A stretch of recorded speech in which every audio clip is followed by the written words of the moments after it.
আসসালামু আলাইকুম রহমতুল্লাহ বারকাতুহ। আলহামদুলিল্লাহ ওয়াহদা ওয়াসসালাতু ওয়াসসালামু আলা মাল্লা নাবিয়্যা বা'দা। প্রিয় দর্শক ও শ্রোতা, আল্লাহ সুবহানাহু তাআলার সৃষ্টির অন্যতম এক রহস্য হচ্ছে আল্লাহ একদিন এই আসমান, জমিন, এই পৃথিবী সবকিছু ধ্বংস করে দিবেন। কুল্লু মান আলাইহা ফান ওয়া ইয়াবকা ওয়াজহু রাব্বিকা যুল জালালি ওয়াল ইকরাম।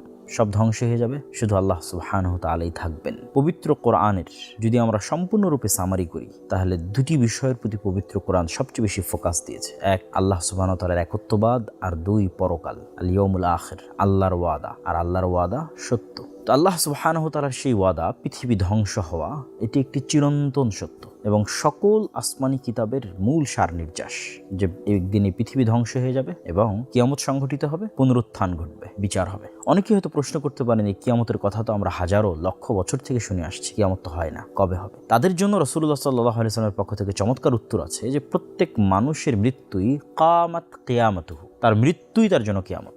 তো যত মানুষ পৃথিবী থেকে চলে গেছে তাদের কিয়ামত কিন্তু অলরেডি সংঘটিত হয়ে গেছে। আমরাও যেদিন মারা যাব সেই দিন আসলে আমাদের কিয়ামত সংঘটিত হবে। কেন? আমরা তো পরকালের জগতে যাত্রা শুরু করে দেব। কবরের জগৎ, বারজাখী জগৎ, গায়েবের যে জগৎ, পরকালের যে জগৎ, সেটার উদ্দেশ্যে আমাদের যাত্রা শুরু হয়ে যাবে। হ্যাঁ, সামগ্রিক অর্থে আসমান জমিনের যে ধ্বংস, সূর্য নক্ষত্রের যে ভেঙে পড়া, যেগুলোর বর্ণনা আল্লাহ বিভিন্ন সূরায় দিয়েছেন, সামাউ ফাতারাত, ওয়াইদাল কাওয়াকিব তাসারাত, ওয়াইদাল বিহার ফুজ্জিরাত, ওয়াইদাল কুবুর বু'থিরাত, অথবা সূরা কারিয়ার মধ্যে বলছেন আল কারিআতু মাল কারিআহ ওয়া মা আদরাকা মাল কারিআহ ইয়াওমা ইয়াকুনুন নাসু কাল ফারাশিল মাবথুথ ওয়া তাকুনুল জিবালু কাল ইহনিল মানফুশ, অথবা সূরা জিলজালের মধ্যে বলছেন ইযা যুলজিলাতিল আরযু জিলজালাহা ওয়া আখরাজাতিল আরযু আথকালাহা। এই যে ভয়ঙ্কর দৃশ্যগুলো, যে আসমান, সূর্য, নক্ষত্র, চন্দ্র ভেঙে চূর্ণ বিচূর্ণ হয়ে যাবে, হিমালয়ের মতো পাহাড় ধ্বনিত তুলার ন্যায় আকাশে উড়বে, মানুষ পঙ্গপালের মতো হয়ে যাবে, এই ঘটনাগুলো ঘটবে। এগুলো আমরা চোখে দেখি অথবা না দেখি, কিন্তু এই ঘটনাগুলো ঘটার পূর্বে পৃথিবীর ইতিহাসের সবচেয়ে ভয়ঙ্কর ফিতনা দেখা দিবে।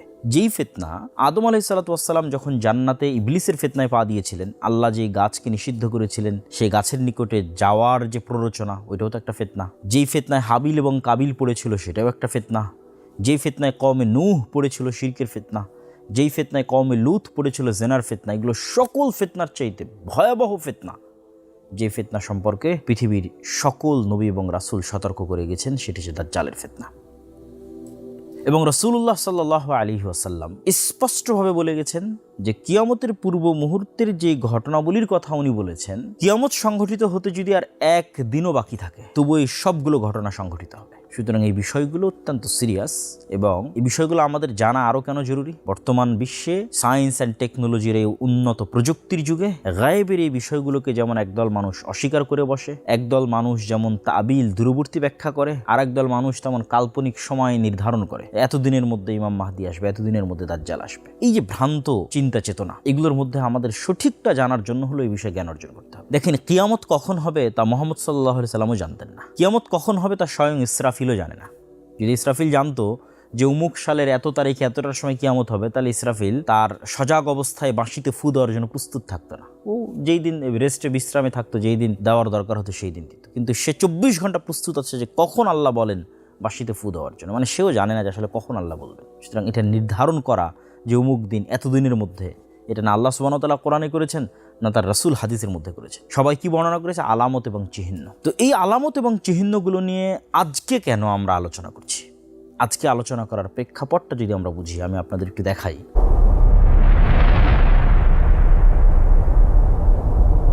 আপনারা আমাদের স্ক্রিনে একটি দৃশ্য দেখতে পাচ্ছেন। বিশ্বের সবচেয়ে বড় পরাশক্তি আমেরিকা এবং সেই পরাশক্তির প্রেসিডেন্ট, অপ্রতিরোধ্য প্রেসিডেন্ট ডোনাল্ড ট্রাম্প, যিনি টুইটারে এবং তার সোশ্যাল প্ল্যাটফর্ম যে ট্রুথ, সেটাতে ভয়ঙ্কর ভয়ঙ্কর হুমকি এবং সকাল সন্ধ্যা হুমকি দেন। কাকে উঠিয়ে নিয়ে আসেন, ঠিক আছে, কার তেল বন্ধ করে দেন, কাকে কোথায় হামলা করেন, একদম টুইটারে তিনি আদেশ দেন এবং ট্রুথে আদেশ দেন, ওপেন সোশ্যাল প্ল্যাটফর্মে। তিনি এইভাবে সম্মিলিত মোনাজাত এবং সম্মিলিত জিকির, আমাদের ভাষায় যদি বলি, মানে খ্রিস্টান ধর্মের আলোকে তিনি বড় বড় খ্রিস্টান পাদ্রীদের একত্রিত করে, আমেরিকার ইতিহাসে ফার্স্ট কোনো প্রেসিডেন্ট, প্রথম কোনো প্রেসিডেন্ট, এইভাবে ধর্মীয় নেতাদের একত্রিত করে হোয়াইট হাউসের মধ্যে এই আমাদের ভাষায় সম্মিলিত মোনাজাত বা সম্মিলিত জিকির, যেটা বাইবেলের আলোকে তাদের যে দোয়া বা মোনাজাত, সেটি তিনি করছেন। শুধু এটিই নয়, আপনারা আরও আশ্চর্য হবেন যে বর্তমান যিনি আমেরিকার প্রতিরক্ষামন্ত্রী, যদিও আমেরিকা তার প্রতিরক্ষা মন্ত্রণালয়ের নাম পরিবর্তন করেছে, সেটার নাম এখন যুদ্ধ মন্ত্রণালয় বা যুদ্ধমন্ত্রী, বর্তমান আমেরিকার যিনি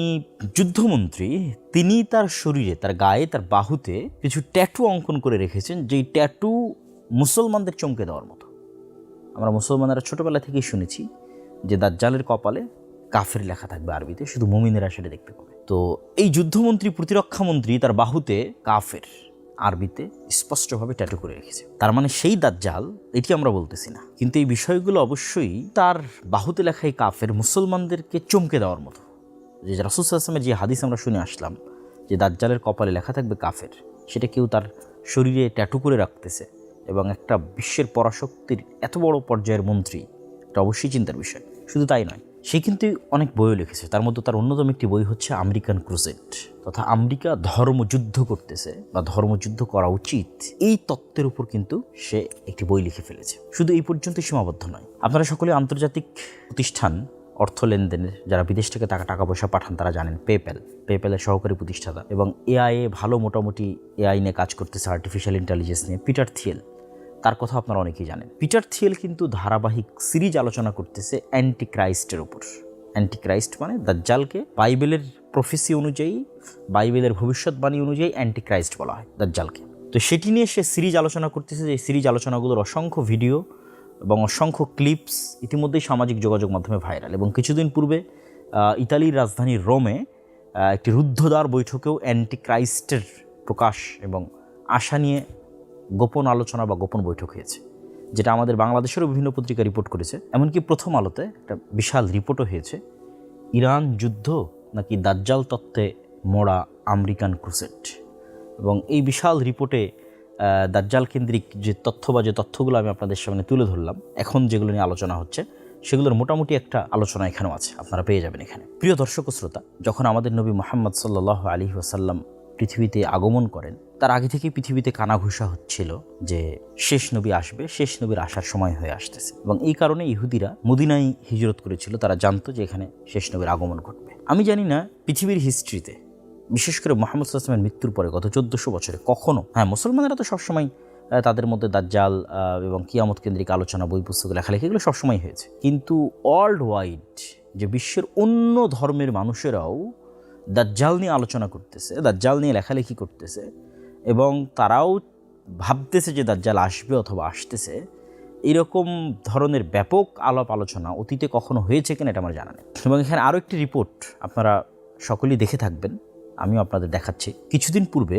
গার্ডিয়ান পত্রিকায় একটি রিপোর্ট হয়, আপনারা দেখতে পাচ্ছেন সেই রিপোর্টটি, যে US troops were told war on Iran was all part of God's divine plan. যে আমেরিকার সেনাবাহিনীরা সাক্ষ্য দিচ্ছে যে এই যুদ্ধটা মূলত আল্লাহ সুবহানাহু ওয়া তাআলার পরিকল্পনা অনুযায়ী হচ্ছে। তারা বলতেছে যে এটা হচ্ছে এন্ড টাইমস, শেষ সময়ের যে যুদ্ধ, এবং এই শেষ সময়ের যুদ্ধকে বাইবেলে আর্মাগেড্ডন বলা আছে এবং সেটিকেও তারা এখানে কানেক্ট করেছে। এই যে আপনারা দেখতে পাচ্ছেন যে বুক অফ রিভেলেশন তথা বাইবেলের যেটা বুক অফ রিভেলেশন, সেখানে যে আর্মাগেড্ডন তথা শেষ সময়ের যে যুদ্ধের কথা বলা হচ্ছে, সেই শেষ সময়ের যুদ্ধ শুরু করার জন্য, সেই এন্ড টাইম শুরু করার জন্য মূলত তারা এই যুদ্ধটা শুরু করেছে। এটা আমরা আপনাদের সামনে তুলে ধরছিলাম গার্ডিয়ান পত্রিকার রিপোর্ট। প্রিয় দর্শক ও শ্রোতা, আমরা ভূমিকা স্বরূপ আপনাদের সামনে কিছু তথ্য তুলে ধরলাম, যেগুলোতে আমরা দেখতে পেলাম যে বর্তমান বিশ্বে শেষ জামানা নিয়ে মুসলমানদের মধ্যে নয়, অন্যদের মধ্যে আলোচনা হচ্ছে এবং তারা সেই শেষ জামানার যুদ্ধগুলো শুরু করতেছে মনে হবে তাদের ধারণা।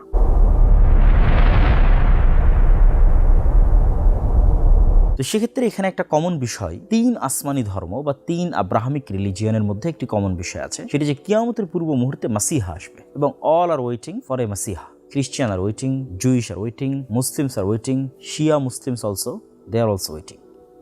সবাই মাসিহার অপেক্ষা করতেছে। মাসিহা মানে হচ্ছে যিনি উদ্ধার করে, আরবিতে মাসিহ মানে যিনি উদ্ধার করে বিপদ থেকে। তো ঈসা আলাইহিস সালাতু ওয়াস সালামও মাসিহ, দাজ্জালও মাসিহ, মাসিহ দাজ্জাল, ঈসা মাসিহ। আমরাও কিন্তু আমাদের আরবিতে আমাদের দোয়ার মধ্যেও ঈসা আলাইহিস সালাতু ওয়াস সালামকে ঈসা মাসিহ এবং দাজ্জালকে মাসিহ দাজ্জাল, মাসিহ বলেই সম্বোধন করা হয়েছে। তথা শেষ জামানায় বিপদ থেকে উদ্ধার করবে এরকম একজন ব্যক্তি আসবে, সেটার অপেক্ষায় খ্রিস্টানেরাও, সেটার অপেক্ষায় ইহুদিরাও, সেটার অপেক্ষায় মুসলমানেরাও। খ্রিস্টানদের সাথে মুসলমানদের আরেকটি যেটা বড় মিল, সেটা হচ্ছে খ্রিস্টানেরাও বিশ্বাস করে ঈসা আলাইহিস সালাতু ওয়াস সালাম দ্বিতীয়বার পৃথিবীতে আসবেন, মুসলমানেরাও বিশ্বাস করে ঈসা আলাইহিস সালাতু ওয়াস সালাম দ্বিতীয়বার পৃথিবীতে আসবেন।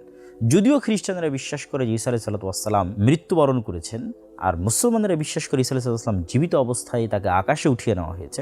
এবং এখানে আরও একটি মজার বিষয়, সেটি হচ্ছে যেখানে ইহুদিদের বিশ্বাস অনুযায়ী মারিয়াম আলাইহিস সালাতু ওয়াস সালাম একজন খারাপ মহিলা, নাউজুবিল্লাহ, এবং তার সন্তান অবৈধ সন্তান, নাউজুবিল্লাহ, এবং তারাই তাকে হত্যা করেছে। ইহুদিরাও বিশ্বাস করে তারা সাকসেসফুল ঈসা আলাইহিস সালামকে হত্যা করেছে। এবং খ্রিস্টানেরা যেখানে বিশ্বাস করে যে তিনি তাদের নবী এবং পবিত্র, সেখানে তাদের নবীর হত্যাকারী এবং তাদের নবীর মায়ের প্রতি অপবাদ দানকারী এবং তাদের নবীকে অবৈধ সন্তান ঘোষণাকারী যে সম্প্রদায় ইহুদি, তাদের প্রতি তাদের যে পরিমাণ শত্রুতা হওয়া উচিত সেটি কিন্তু আমরা এখন দেখছি না। যেটি কিন্তু হিস্ট্রি বলে যে তাদের মধ্যে শত্রুতা সবচেয়ে বেশি ছিল। কিন্তু হিস্ট্রিতে প্রথমবারের মতো এত বড় বিশ্বাসগত বৈপরীত্য থাকার পরেও তাদের যে একতা, এটার কারণে আধুনিক অনেক বিশ্লেষক বিশ্লেষণ করেছেন যে এটার পিছনেও এক প্রকার খ্রিস্টান, যাদেরকে বলা হয় ইভ্যাঞ্জেলিক্যাল খ্রিস্টিয়ান বা জায়নিস্ট খ্রিস্টিয়ান। ইভ্যাঞ্জেলিক্যাল মানে ইঞ্জিল কেন্দ্রিক, ইঞ্জিলকে ইংরেজিতে ইভাঞ্জেল বলে, ইঞ্জিল কেন্দ্রিক তথা বাইবেল কেন্দ্রিক, বাইবেলের প্রতি ফোকাস দেয়, এরকম যারা খ্রিস্টান, আপনি এটা নিয়ে সার্চ দিতে পারেন, রিসার্চ করতে পারেন। আমরাও আপনাদেরকে স্ক্রিনে দেখাচ্ছি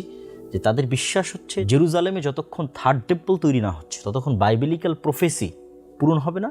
এবং বাইবেলিক্যাল প্রফেসি অর্থাৎ বাইবেলের বলা ভবিষ্যৎবাণী তখনই পূরণ হবে যখন জেরুজালেমে থার্ড টেম্পল তৈরি হবে এবং সকল ইহুদিরা জেরুজালেমে একত্রিত হবে, এবং তখনই এন্টিক্রাইস্ট বের হবে, এবং এন্টিক্রাইস্ট বের হলেই ঈসা আলাইহিস সালাম পুনরায় পৃথিবীতে নেমে আসবেন।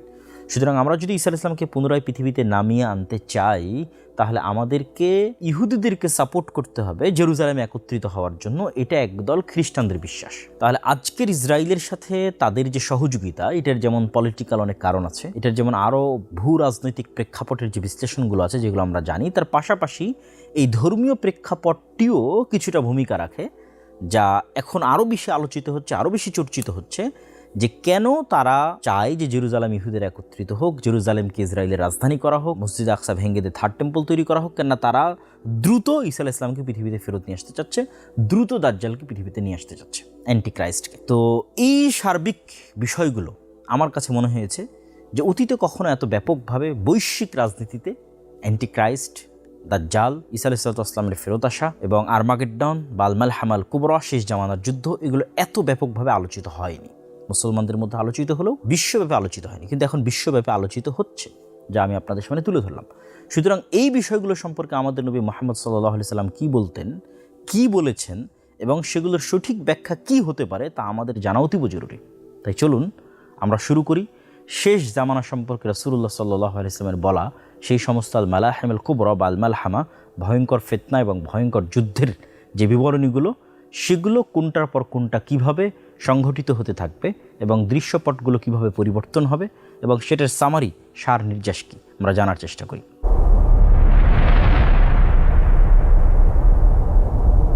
প্রিয় দর্শক ও শ্রোতা, কিয়ামতের পূর্ব মুহূর্তে যে বিষয়গুলো সংঘটিত হবে সে বিষয়ে অসংখ্য হাদিস বিভিন্ন সানাদে বর্ণিত হয়েছে, যেগুলো বিশেষ করে মুহাদ্দিসিনে কেরাম তাদের কিতাবগুলোর মধ্যে কিতাবুল ফিতান নামে অন্তর্ভুক্ত করেছে, এবং কিছু কিছু ইমাম এই নামে আলাদা বইও রচনা করেছে। কিন্তু এগুলোর মধ্যে অসংখ্য জাল, জয়ীফ এবং সানাদের মতভেদ অনেক কিছুই আছে। আমরা যদি প্রত্যেকটা হাদিস ধরে আলোচনা করি, সেটা আপনাদের জন্য বোঝা, চিন্তা করা এবং মিলানো অনেক কঠিন হবে। তো যত হাদিস আমরা শুনে থাকি অথবা যত হাদিস আমরা পেয়ে থাকি, সেগুলোর মধ্যে যেগুলো বেশিরভাগ সহিহ হাদিস এবং বেশি বিশুদ্ধ হাদিস, সেগুলোই আমরা সামনে রাখবো এবং সেগুলোর সামারি, এবং সেই সামারিতে একটার পর একটা কোনটা সংঘটিত হবে সেটার আমার যেটা বুঝ মনে হয়েছে যে এটি বেশি বিশুদ্ধ বা এটি বেশি হাদিস সঙ্গত, সেই ধারাবাহিকতা আমি আপনাদের সামনে তুলে ধরবো। ওই ধারাবাহিকতাতেই হবে সেটি কিন্তু আমারও জানা নাই, বরং আল্লাহ সুবহানাহু ওয়া তাআলা ভালো জানেন যে কোন ধারাবাহিকতায় সেটি সংঘটিত হবে। তো আমরা রাসূলুল্লাহ সাল্লাল্লাহু আলাইহি ওয়াসাল্লামের একটা হাদিস দিয়ে শুরু করি যে তোমরা 6টা জিনিস গণনা করে রাখো কিয়ামত পর্যন্ত। তার মধ্যে 1 নাম্বার হচ্ছে মাউতি, আমার মৃত্যু। তো রাসূলুল্লাহ সাল্লাল্লাহু আলাইহি ওয়াসাল্লামের মৃত্যু ইটসেলফ কিয়ামতের সবচেয়ে বড় আলামত। কেন অতীতে যখন কোনো নবীর মৃত্যু হতো তখন মানুষ আরেক নবীর অপেক্ষা করত, আর যেহেতু মুহাম্মদ সাল্লাল্লাহু আলাইহি ওয়াসাল্লাম শেষ নবী, সেহেতু মুহাম্মদ সাল্লাল্লাহু আলাইহি ওয়াসাল্লামের মৃত্যুর পরে কি আমরা আরেক নবীর অপেক্ষা করব না কিয়ামতের অপেক্ষা করব? তাহলে সামারি কি দাঁড়াচ্ছে? মুহাম্মদ সাল্লাল্লাহু আলাইহি ওয়াসাল্লামের মৃত্যুর পরেই কিয়ামত, মুহাম্মদ সাল্লাল্লাহু আলাইহি ওয়াসাল্লামের মৃত্যুর পরেই কিয়ামত। এখন এটাতে 500 বছর 5000 বছর সেটি বিষয় নয়। আগের নবীদের ক্ষেত্রে কি হতো, ওই নবীর পরে আরেক নবী, তারপরে আরেক নবী, আর মুহাম্মদ সাল্লাল্লাহু আলাইহি ওয়াসাল্লামের মৃত্যুর পরে কি হচ্ছে? সরাসরি কিয়ামত। তাহলে কিয়ামতের সবচেয়ে বড় আলামত হচ্ছে মুহাম্মদ সাল্লাল্লাহু আলাইহি ওয়াসাল্লামের মৃত্যু এবং মুহাম্মদ সাল্লাল্লাহু আলাইহি ওয়াসাল্লামের পৃথিবীতে আগমন। সেটি কিন্তু সংঘটিত হয়ে গেছে, অলরেডি 1400 বছর পার হয়ে গেছে সেটি। তাহলে আমরা কিসের অপেক্ষা করছি? কিয়ামতেরই অপেক্ষা করছি 1400 বছর থেকে। নতুন কোনো নবীর কিন্তু আমরা অপেক্ষা করছি না। 2 নম্বর তিনি বলেছেন ফাতহু বাইতুল মুকাদ্দাস বা মসজিদ আল আকসা, মসজিদ আকসার বিজয়, যেটি ইতিমধ্যে 2বার সংঘটিত হয়েছে, হয়তো আরও একবার সংঘটিত হবে, আল্লাহ সুবহানাহু ওয়া তাআলা ভালো জানে। ওমর রাদিয়াল্লাহু আনহুর সময় একবার সংঘটিত হয়েছে এবং দ্বিতীয়বার সালাহুদ্দিন আইয়ুবীর সময় সংঘটিত হয়েছে। যদিও এই মসজিদে আকসা বা এই জেরুজালেম নগরী মুহাম্মদ সাল্লাল্লাহু আলাইহি ওয়াসাল্লামের পূর্বেও বহুবার বিজয় হওয়া এবং না হওয়া কেন্দ্রিক হিস্ট্রি আছে।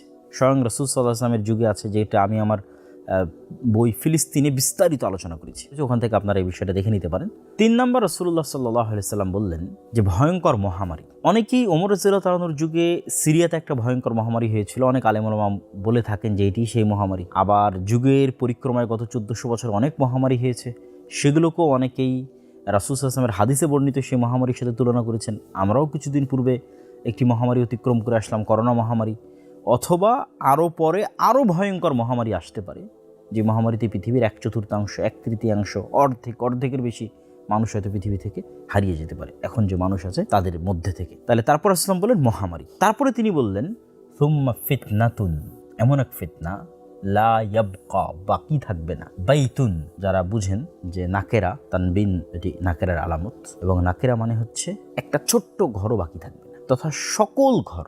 লা ইয়াবকা বাইতুম মিনাল আরব ইল্লা, এবং লা আর ইল্লা যদি একত্রিত আসে তাহলে সেটা ইস্তেগরাকের ফায়দা দেয়, তথা একটা ঘরও বাদ যাবে না, লিটারেলি একটি ঘরও মুক্ত থাকবে না। আরবের প্রত্যেক ঘরে, রাসূল নির্দিষ্ট করে দিলেন আল আরব, আরবের প্রত্যেক ঘরে একটা ফিতনা প্রবেশ করবে। অনেক আলেম ওলামা ব্যাখ্যা করেছেন যে এই ফিতনা হচ্ছে আজকের যুগের মোবাইল বা আজকের যুগের ইন্টারনেট, সামাজিক যোগাযোগ মাধ্যম। কিন্তু আমার মনে প্রশ্ন তৈরি হয় যে এই ইন্টারনেট, সামাজিক যোগাযোগ মাধ্যমের ফিতনা তো পৃথিবীর সকল ঘরে প্রবেশ করেছে, আর রাসূলুল্লাহ সাল্লাল্লাহু আলাইহি ওয়াসাল্লাম তো এখানে বলেছেন আল আরব, নির্দিষ্ট করেছেন সারা পৃথিবী নয়, শুধু আরবের প্রত্যেক ঘরে প্রবেশ করবে। তো এখানে আরও একটি ব্যাখ্যা আমরা দাঁড় করাতে পারি যে কোরআন এবং হাদিসে যেখানেই ফিতনা শব্দটি ব্যবহৃত হয়েছে, ফিতনা, আরও অনেক জায়গায় ফিতনা ব্যবহৃত হয়েছে, যেমন ওমর রাদিয়াল্লাহু তাআলা হচ্ছেন ফিতনার দরজা, সেখানে ফিতনা ব্যবহৃত হয়েছে। তারপরে হচ্ছে ওসমান রাদিয়াল্লাহু তাআলার মৃত্যুর পর সাহাবীরা এবং তাবিরা হাদিস বর্ণনাকারীর নাম জিজ্ঞেস করতেন, তো ওখানে জিজ্ঞেস করা হচ্ছে মানে বাদ আল ফিতনা, ফিতনার পরে। তো ফিতনা মানে এই সকল জায়গায় ফিতনা দ্বারা উদ্দেশ্য করা হয়েছে মারামারি, গণ্ডগোল, যুদ্ধ, বিগ্রহ, হত্যা, রাহাজানি। তো সাধারণত ফিতনা বলতে কোরআন এবং হাদিসে কিন্তু অন্যান্য জায়গায় এটি মূল উদ্দেশ্য হয়।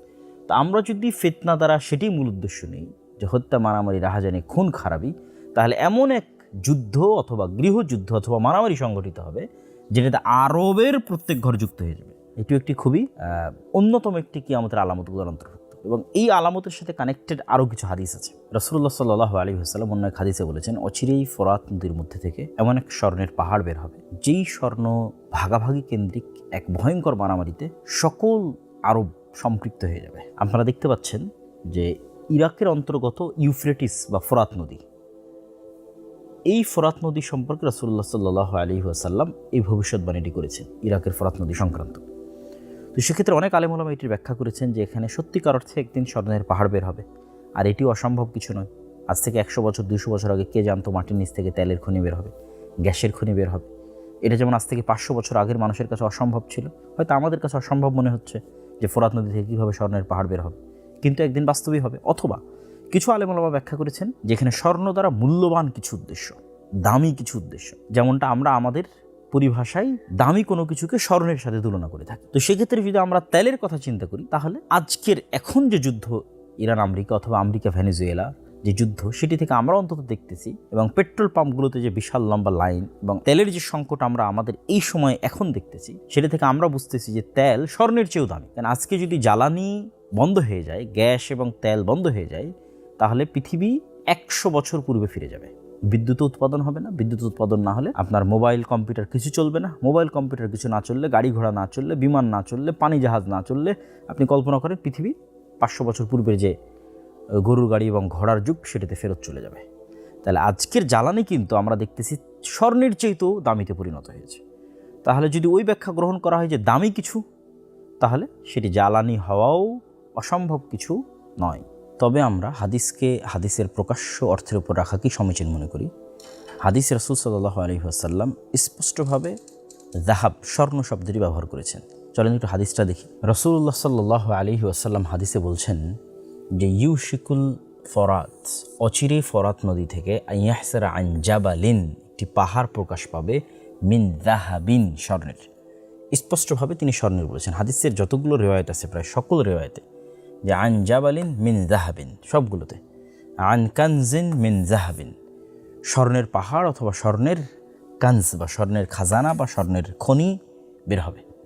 এবং মানুষ সেটা নিয়ে যুদ্ধ করবে ভয়াবহ, সেটিও সেখানে উল্লেখ আছে। তো সেক্ষেত্রে আমরা হাদিসটিকে হাদিসের প্রকাশ্য অর্থের উপর রাখাকেই বেশি সমীচীন মনে করি। আল্লাহু আ'লাম বিসওয়াব।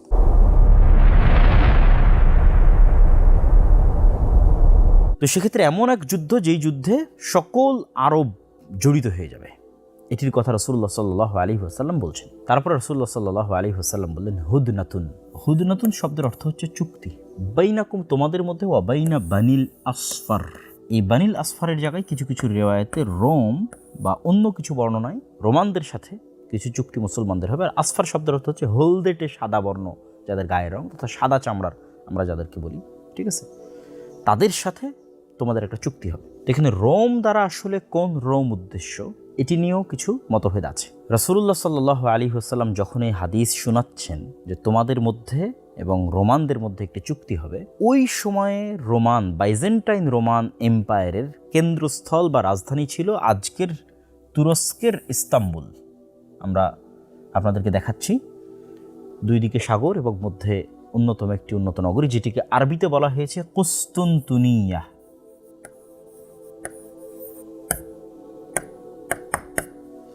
এবং ইংরেজিতে বলা হয় কনস্টান্টিনোপল, এবং আমরা চিনি ইস্তাম্বুল নামে। আর যদি আমরা সরাসরি রোম দ্বারা ইতালির রাজধানী রোম ধরি, এই যে ইতালি এবং ইতালির রাজধানী রোম, এটি যদি আমরা গণ্য করি, অনেকে এটিকে ব্যাখ্যা করেছেন, তাহলে ওখানে ইস্তাম্বুল এবং এখানে রোম।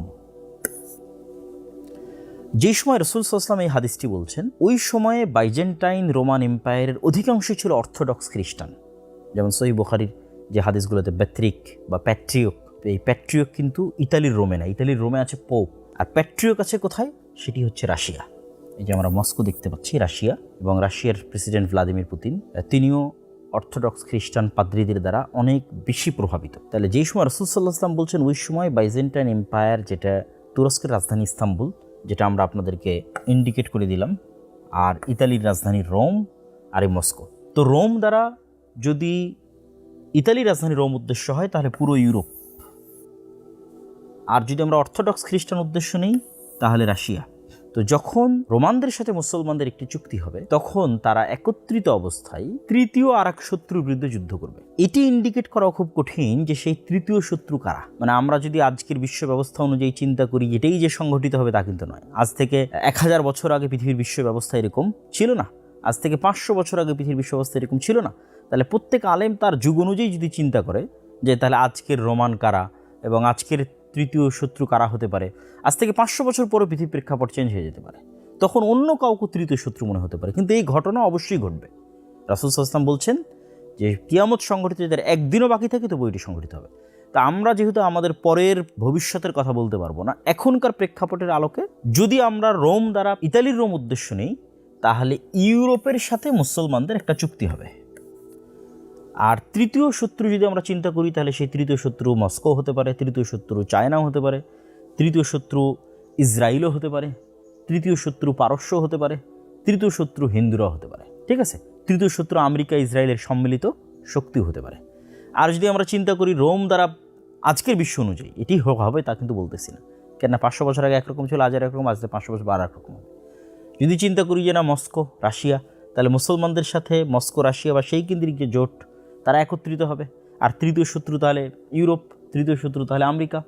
আল্লাহু আ'লাম, সকল কিছুরই সম্ভাবনা আছে। এই যে যুদ্ধের বর্ণনা রাসূলুল্লাহ সাল্লাল্লাহু আলাইহি ওয়াসাল্লাম দিচ্ছেন, যে রোমান খ্রিস্টানেরা এবং মুসলমানেরা একত্রিত হয়ে এক তৃতীয় শত্রুর বিরুদ্ধে যুদ্ধ করবে এবং সেই তৃতীয় শত্রুর বিরুদ্ধে তোমরা বিজয় অর্জন করবে। এই বিজয় অর্জনের পর একজন খ্রিস্টান ক্রোশ উত্তোলন করে বলবে, ক্রোশ চিহ্ন, যে এই ক্রোশের কারণেই আমাদের বিজয় হয়েছে, এই ক্রস চিহ্নের কারণেই আমাদের বিজয় হয়েছে।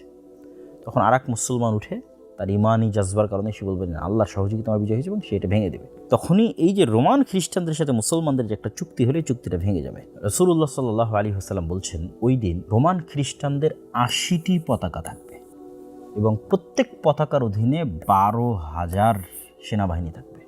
12,000, 80টি পতাকার অধীনে রোমান খ্রিস্টানরা একত্রিত হবে। 80টি পতাকার দ্বারা যদি আমরা 80টা দেশ উদ্দেশ্য নিয়ে হতেও পারে, আল্লাহু আ'লাম, আল্লাহ সুবহানাহু ওয়া তাআলা ভালো জানেন। প্রত্যেক পতাকার অধীনে 12,000 করে সৈন্যবাহিনী থাকবে। তাহলে ইন টোটাল 12,000 গুণ 80 দিলে 9,60,000, তথা প্রায় 10 লক্ষ, প্রায় 10 লক্ষ নগদ ইনফ্যান্ট্রি তথা একদম যোদ্ধা, তারা মুসলমানদের মুখোমুখি হবে। কোন জায়গায় মুখোমুখি হবে এটি রাসূল সাল্লাল্লাহু আলাইহি ওয়াসাল্লাম অন্য আর এক হাদিসে বলে দিয়েছেন। তিনি বলেছেন, ততদিন পর্যন্ত কিয়ামত হবে না যতদিন তোমরা এবং রোমানরা মুখোমুখি না হচ্ছ আমাক এবং দাবেক নামক জায়গায়। চলুন দেখে আসি সেই জায়গাটা কোথায়।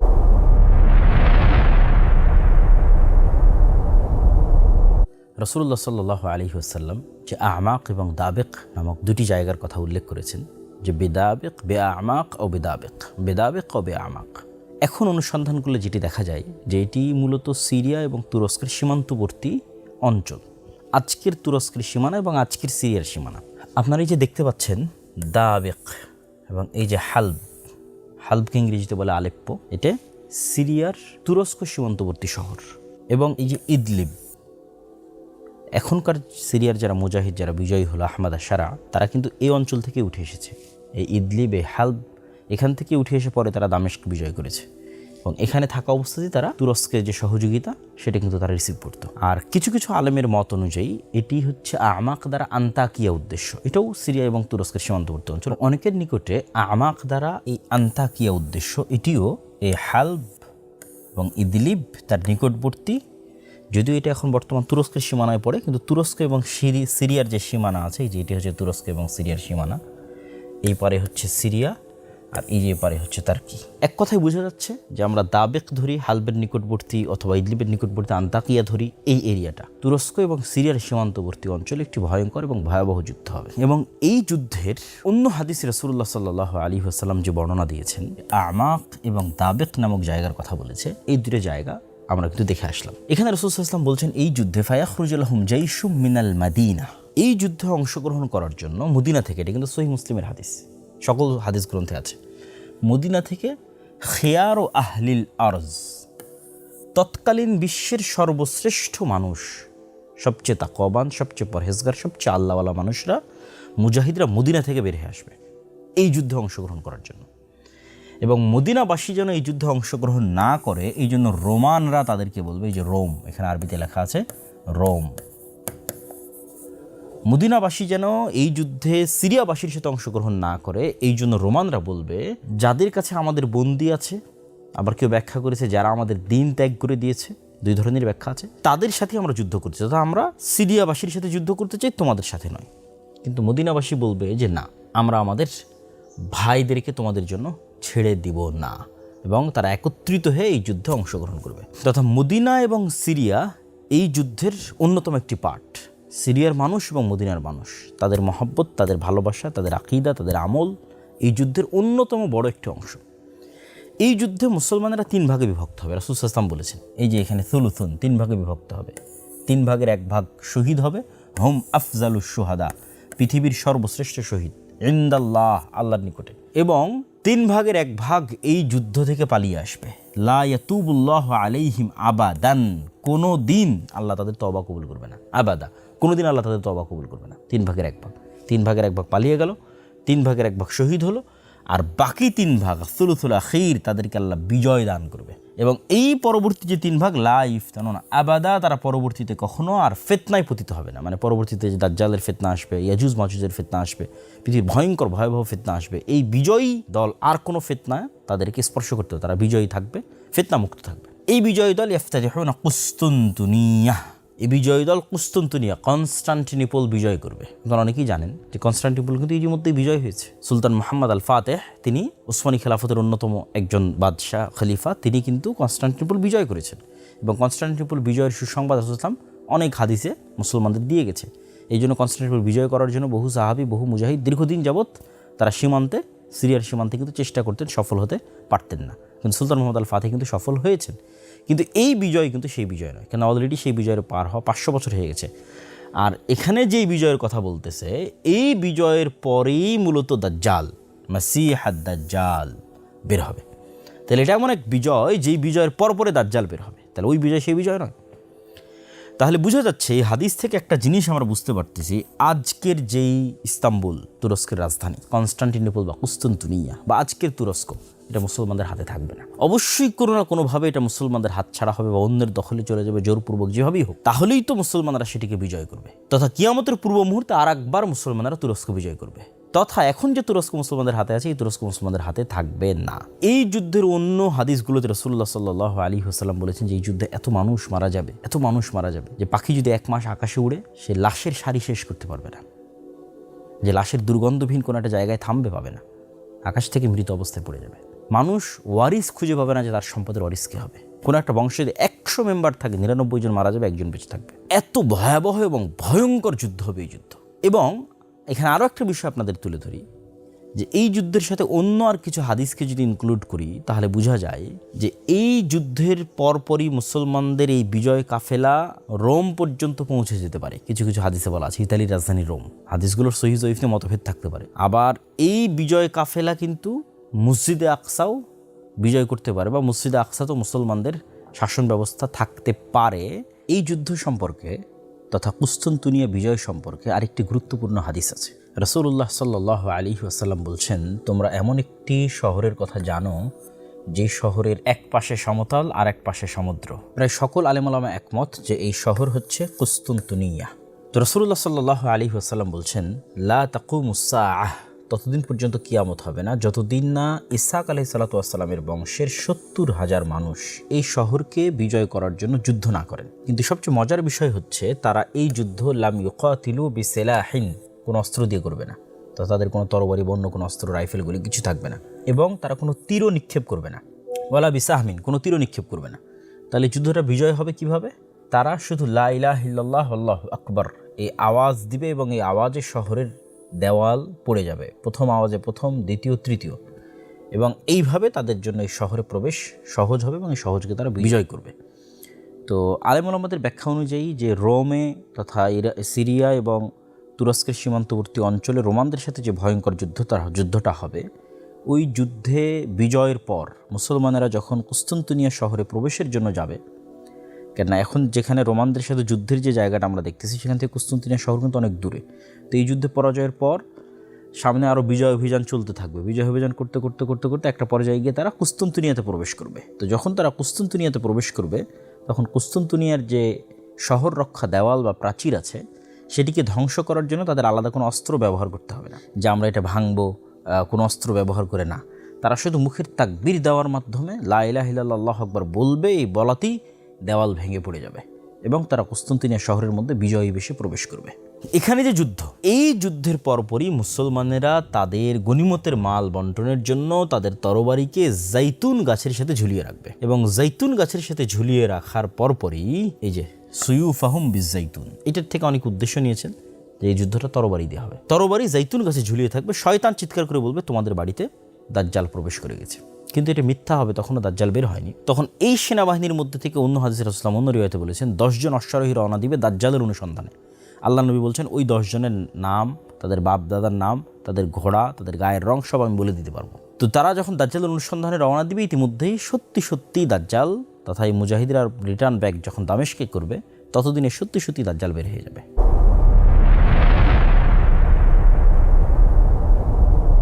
প্রিয় দর্শক ও শ্রোতা, দাজ্জালের এই জায়গায় আমরা একটু দাজ্জাল সম্পর্কে জানা দরকার। আমি দাজ্জাল সম্পর্কে 2টা হাদিস ব্যাখ্যা সহ আপনাদের সামনে তুলে ধরতে চাই। তার মধ্যে প্রথম হাদিসটা সবচেয়ে বিখ্যাত, তামিম আদ-দারির হাদিস। যদিও এই হাদিস নিয়ে নাস্তিকরা অসংখ্য প্রশ্ন উত্থাপন করে, আমরা সেগুলোরও উত্তর দেওয়ার চেষ্টা করবো ইনশাআল্লাহ। কিন্তু হাদিসটির বিশুদ্ধতা নিয়ে কোনো সন্দেহ নেই। ইমাম বুখারী থেকে শুরু করে ইমাম মুসলিম থেকে শুরু করে বিশ্বের সকল মুহাদ্দিস এই হাদিসকে সহিহ বলেছেন। তামিম আদ-দারি নামক একজন জনৈক সাহাবী, তিনি রাসূলুল্লাহ সাল্লাল্লাহু আলাইহি ওয়াসাল্লামের নিকটে এসে তার সাথে দাজ্জালের যে সাক্ষাতের এক ব্যতিক্রম বর্ণনা, সেই ব্যতিক্রম বর্ণনাটি তুলে ধরেছেন। সেই ব্যতিক্রম বর্ণনা শুরু হয়, তারা একটি সামুদ্রিক নৌকায় আরোহণ করে, প্রায় 30 জন মানুষ সহ একটি সামুদ্রিক নৌকায় আরোহণ করে। সামুদ্রিক নৌকায় আরোহণ করার পর শাহরান, প্রায় 1 মাস লাইবা বিহিমুল মাউজ, ঝড় বৃষ্টি তুফানের কারণে যে আকাশে তারা এবং চাঁদ দেখে তারা যে দিক ঠিক করতো এবং দিক ঠিক করে যে সফর করতো, এটা তাদের পক্ষে করা সম্ভব হয় না। তথা কোন দিকে নৌকা যাচ্ছে ঝড় বৃষ্টি এবং ঢেউয়ের তাণ্ডবে সেটা তারা বুঝতে পারতেছে না। 1 মাস পর যখন মোটামুটি একটু ঠান্ডা হলো, ঝড় বৃষ্টি একটু কমে গেল, তখন তারা একটি দ্বীপে পৌঁছে গেল। এই দ্বীপে ঢোকার মুখেই তারা দেখছে দাব্বাতুন, আরবিতে দাব্বাতুন মানে দাব্বায়ে দিব্বু, জমিনে মাটিতে চলে এরকম প্রাণীকে দাব্বাতুন বলা হয়। এবং আল্লাহ সুবহানাহু ওয়া তাআলা কোরআন মাজিদে অন্য আরেক জায়গায় বলেছেন, ওমা মিন দাব্বাতিন ফিল আরদি ইল্লা আলাল্লাহি রিজকুহা, তথা পৃথিবীতে বিচরণশীল প্রত্যেক প্রাণীর রিজিকের দায়িত্ব আল্লাহর। ওখানেও কিন্তু দাব্বা ব্যবহার করা হয়েছে। এবং আরেকটি বিষয় মাথায় রাখতে হবে, কিয়ামতের পূর্ব মুহূর্তে দাব্বাতুল আরজ নামে একটা প্রাণী বের হবে। এটাও কিয়ামতের আলামতগুলোর একটি। অসংখ্য সহিহ হাদিস আছে যেটা দাজ্জালেরও পরবর্তীতে ঘটবে, যে দাব্বাতুল আরজ বের হবে। তো ওই জাজিরা তথা ওই দ্বীপে প্রবেশের মুখে তারা একটি প্রাণী দেখলো, যে প্রাণী কাসীরু শার, প্রচুর পরিমাণে চুল দিয়ে ঢাকা। এত বেশি পরিমাণে চুল দিয়ে ঢাকা যে তারা বলতেছে যে তার মিন কবুলিহি আও মিন দুবুরিহি লা ইয়াদরুনা, বুঝা যাচ্ছে না মা কবুলুহু মিন দুবুরিহি, তার মুখ কোন দিকে, তার পিছন কোন দিকে, এটা তার অত্যাধিক চুলের কারণে বোঝা যাচ্ছে না। তো এই সাহাবীরা তামিম আদ-দারি এবং তার যে সঙ্গী সাথী, তারা কিন্তু তখনও মুসলমান হয়নি। তারা কিন্তু এই ঘটনা দেখে এসে মুহাম্মদ সাল্লাল্লাহু আলাইহি ওয়াসাল্লামের কাছে ইসলাম গ্রহণ করেছে। তারা তাকে জিজ্ঞেস করছে মা আন্তি। এই যে আন্তি, যারা আরবি জানেন তারা বুঝেন যেটা মুআন্নাস সূচক শব্দ ব্যবহার হয়, তথা তাকে তারা মহিলা তথা স্ত্রীলিঙ্গ বাচক শব্দ ব্যবহার করেছে। তথা তার আকার আকৃতির মধ্যে অবশ্যই মহিলাবাচক কিছু ছিল বা মহিলার কোনো আলামা ছিল। এবং সেও যখন উত্তরে বলেছে আনাল জাসসাসা, আমি হচ্ছি গোয়েন্দা। তা একটা প্রাণী কথা বলতেছে, জন্তু জীব জানোয়ার কথা বলতেছে, কি বলতেছে? সে গোয়েন্দা। সেম ঘটনা কিয়ামতের পূর্ব মুহূর্তে ঘটবে, যে একটা দাব্বাতুল আরজ বের হবে, যেই দাব্বাতুল আরজ, যেই জানোয়ার জন্তু মানুষের সাথে কথা বলবে। তো এই হাদিসের একটা ব্যতিক্রম পাঠ হচ্ছে জীব জন্তু জানোয়ার মানুষের সাথে কথা বলতেছে এবং সে নিজেকে গোয়েন্দা হিসেবে পরিচয় দিচ্ছে। তথা দাজ্জালের পৃথিবীর তথ্য সংগ্রহের যে সেন্টার, দাজ্জাল পৃথিবীর যে তথ্যগুলো সংগ্রহ করে তার মাধ্যম হচ্ছে সে। তো এটা নিয়েও নাস্তিকদের অনেক বক্তব্য আছে যে একটা প্রাণী কীভাবে কথা বলে। তো আমি সবসময় কোরআন এবং হাদিসের সায়েন্স দিয়ে ব্যাখ্যা এই দিকে আমি যাওয়ার চেষ্টা করি না। আমি চেষ্টা করি কি, যে সায়েন্স যদি এইটা করতে পারে তাহলে আল্লাহ কি করতে পারে। বিশেষ করে আল্লাহর পথে যাত্রা বই এই জিনিসটার প্রতি ফোকাস দেওয়া হয়েছে, যে আল্লাহ সুবহানাহু তাআলার কথা এবং রাসূলের কথা নুসুস নাস ওইভাবেই বজায় রাখা সম্ভব যদি শুধু আমি চিন্তা করি যে মানুষের পক্ষে যদি এটা সম্ভব হয়, আল্লাহর পক্ষে কেন সম্ভব নয়। মানুষের তৈরি রোবট যার মধ্যে রূহ নাই, সে কথা বলতেছে। আপনি জেমিনির সাথে কথা বলেন, চ্যাটজিপিটির সাথে কথা বলেন, সেই ইনস্ট্যান্ট আপনার কথার উত্তর দিচ্ছে। একটা যন্ত্র আমার সাথে কথা বলছে কৃত্রিম বুদ্ধিমত্তা কাটিয়ে। তাহলে আল্লাহ সুবহানাহু তাআলার সৃষ্টি জীব যার মধ্যে রূহ আছে, সে কেন কথা বলতে পারবে না? সুতরাং এটা অসম্ভব কিছু নয়, অযৌক্তিক কিছু নয়। মানুষই তো এরকম অসংখ্য কিছু তৈরি করে ফেলতেছে। তখন এই গোয়েন্দা তাদেরকে বলল যে তোমরা এই সামনের দিকে এগিয়ে যাও, ওখানে একজন ব্যক্তি, একজন মানুষ তোমাদের অপেক্ষা করতেছে, সে তোমাদের সাথে কথা বলবে, সে তোমাদের বিষয়ে জানার জন্য খুবই আগ্রহী। তথা দাজ্জালের কাছে আগেই নিউজ পৌঁছে গেছে যে তারা এখানে আসতেছে, এই জন্যই সে জানার জন্য কিন্তু আগ্রহী। আর এই নিউজ হয়তো তার এই জাসসাসার মাধ্যমেই পৌঁছেছে। তো এই আরবের মানুষগুলো তারা চিন্তা করতেছে যে এই জীবজন্তু জানোয়ার আমাদের সাথে কথা বলতেছে, এই মনে হয় ভূত জিন। এই যে এখানে লেখেন আংতাকুনা শাইতানা, আমরা মনে করি যে মানে জিন শয়তান। নাহলে একটা গরু কীভাবে আমার সাথে কথা বলতে পারে, একটা খাসি কীভাবে আমার সাথে কথা বলতে পারে, জীবজন্তু জানোয়ার কীভাবে আমার সাথে কথা বলতে পারে। তো তাকে আমরা জিন শয়তান মনে করে ভয়ে পালিয়ে যেতে থাকলাম, যে যাক একটা মানুষ তো অন্তত আছে, আগে মানুষের সাথে দেখা করি। তো আমরা সেরান খুব দ্রুত যেতে থাকলাম ওই মানুষের সাথে সাক্ষাতের জন্য। তা আমরা যখন ঢুকলাম তখন দেখলাম আ'দমু ইনসানিন, এত বিশাল দেহের মানুষ আমরা আগেও কখনো দেখিনি, পরেও কখনো দেখিনি। এবং তাকে খুব শক্তভাবে বাঁধা আছে, তার হাতকে তার কাঁধের সাথে এবং তার হাঁটুকেও শক্তভাবে, হাঁটু কাঁধ হাত এগুলো খুব শক্তভাবে বাঁধা আছে। তো অনেকেই মনে করে যে বিশাল দেহের মানুষ দাজ্জাল কিভাবে, অথচ দেখেন এটাও অযৌক্তিক নয়। কেন অযৌক্তিক নয়? স্বয়ং রাসূল সাল্লাল্লাহু আলাইহি ওয়াসাল্লাম বলছে এবং আল্লাহ সুবহানাহু ওয়া তাআলার পক্ষ থেকে রাসূল সাল্লাল্লাহু আলাইহি ওয়াসাল্লামের মাধ্যমে আমরা জানি যে আদম আলাইহিসসালাতু ওয়াসসালামকে সৃষ্টি করা হয়েছিল, তিনি ছিলেন 60 গজ উঁচু। তো আদম আলাইহিসসালাতু ওয়াসসালামের মিন উলদে আদম, আদমেরই সন্তান তো দাজ্জাল। তাহলে আদম আলাইহিসসালাতু ওয়াসসালাম যে বিশাল দেহের অধিকারী, এখন যদি আদম আলাইহিসসালাতু ওয়াসসালাম আমাদের সামনে আসে আমরা কিন্তু আশ্চর্য হয়ে যাব, কেন মানুষের সাইজ খাটো হতে হতে হতে হতে হতে আমরা এই পর্যায়ে চলে এসেছি। তাহলে আদমের সন্তান দাজ্জাল বিশাল দেহের অধিকারী হলে অস্বাভাবিক কিছু না, অসম্ভব কিছু না, মানে ইললজিক্যাল কিছু নয়, লজিক্যাল, বিশ্বাস করার মতো এবং বিশ্বাসযোগ্য। তো আমরা এই বিশাল দেহের অধিকারী মানুষকে দেখে আমরা ওয়াইলাক মা আনতা, এই তুমি কে? তখন সে বলে যে তোমরা তো আমার খবর জানবেই, তোমরা আগে বলো তোমরা কারা। মানে দাজ্জাল বলছে আমি কে এটা তোমরা জানবেই, তোমরা আগে বলো তোমরা কারা। তো আমরা বললাম যে আমরা এরকম আরবের মানুষ, এভাবে আমরা সফর করেছিলাম, পুরো ঘটনা তাকে শোনালাম। দাজ্জাল তখন এই আরবের মানুষদেরকে 4টে বিষয় সম্পর্কে জিজ্ঞেস করেছে। 1 নম্বর হচ্ছে নাখলে বাইসান, 2 নম্বর হচ্ছে বহায়রা আত-তাবারিয়া, 3 নম্বর হচ্ছে আইনে জোগার এবং 4 নম্বর হচ্ছে আন নাবিয়িল উম্মিয়িন। এই 4টে বিষয় সম্পর্কে সে জিজ্ঞেস করেছে। নাখল বাইসান, এটা একটা খেজুর বাগান, বাইসানের খেজুর বাগান সম্পর্কে আমাকে বলো। বহায়রা আত-তাবারিয়া, এটা একটা লেক, এই লেক সম্পর্কে আমাকে বলো। আইনে জোগার, এটা একটা ঝর্ণা, এই ঝর্ণা সম্পর্কে আমাকে বলো। আর যারা পড়ালেখা জানে না, লেখা জানেন না, এই রকম নবী আমাদের মুহাম্মদ সাল্লাল্লাহু আলাইহি ওয়াসাল্লাম কিন্তু পড়তেও পারতেন না, লিখতেও পারতেন না, সেই নবী সম্পর্কে আমাকে সংবাদ দাও। তো এই চারটার মধ্যে তিনটা খুবই ইম্পর্টেন্ট, নাখলে বাইসান, বহাইরা তাবারিয়া, আইনে জোগার, এই তিনটা চলেন আমরা একটু দেখে আসি।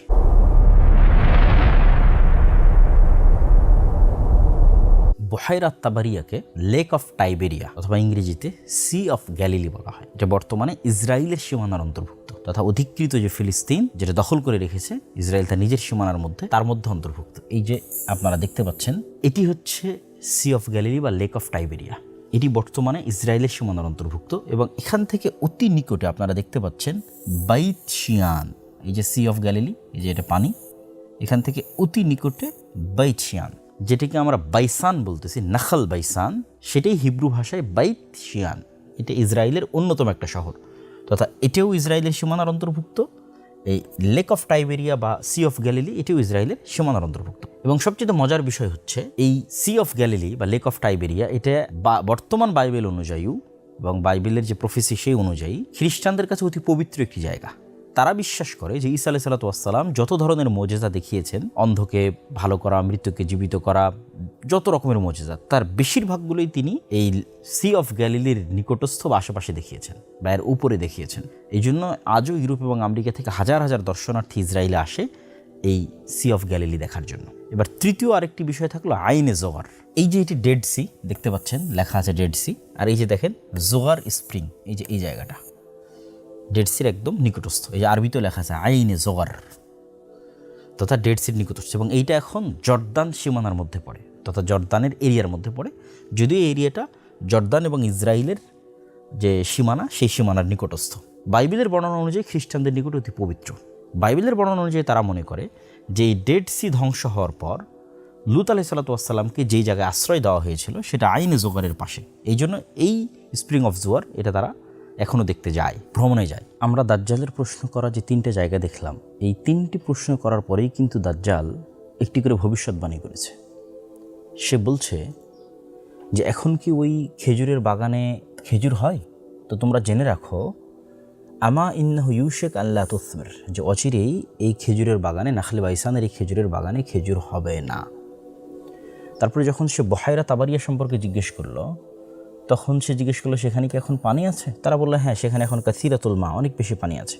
সে ভবিষ্যৎবাণী করলো অচিরেই এখানে এই পানি থাকবে না। এবং কাছাকাছি একই ধরনের ভবিষ্যৎবাণী সে আইনে জোগার বা স্প্রিং অফ জোয়ারের যে ঝর্ণা সেটি সম্পর্ক করে। তাহলে এই যে এক সিরিয়ালে, এবং এখানে দেখেন জেরুজালেম, জেরুজালেম মানে এখানে মসজিদে আকসা আছে, অর্থাৎ এই পুরো এরিয়াটার মধ্যেই দাজ্জাল যে তিনটা প্রশ্ন করেছে সেই তিনটা প্রশ্নের স্থান এই এরিয়াটার মধ্যে। এই যে জেরুজালেম, মসজিদে আকসা, ডেড সি, আইনে জোগার তথা স্প্রিং অফ জোয়ার, বাইত শিয়ান তথা নাখাল বাইসান, বহাইরা তাবারিয়া তথা সি অফ গ্যালিলি, তথা এই এরিয়ার মধ্যে থেকে এই প্রশ্নগুলো করা প্রমাণ করে যে এই জায়গা কেন্দ্রিকই অবশ্যই দাজ্জালের উত্থান বলেন অথবা দাজ্জালের হত্যা বলেন অথবা দাজ্জালের প্রতিষ্ঠা বলেন অথবা দাজ্জালের শাসন বলেন পরিচালিত হওয়ার একটি সম্ভাবনা আছে, অথবা এই জায়গা কেন্দ্রিকই কিয়ামতের পূর্ব মুহূর্তে সকল কিছু সংঘটিত হবে। এতে সন্দেহের বিন্দুমাত্র কোনো অবকাশ নাই।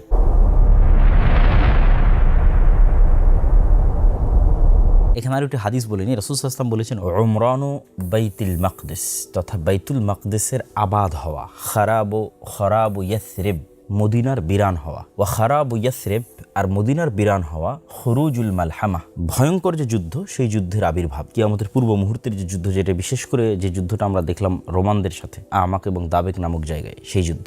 ওয়া খুরুজুল মালহামা আর ভয়ঙ্কর এই যুদ্ধের পরেই ফাতহুল কুস্তুনতুনিয়া তথা কনস্টান্টিনোপল বা ইস্তাম্বুল বিজয় হবে।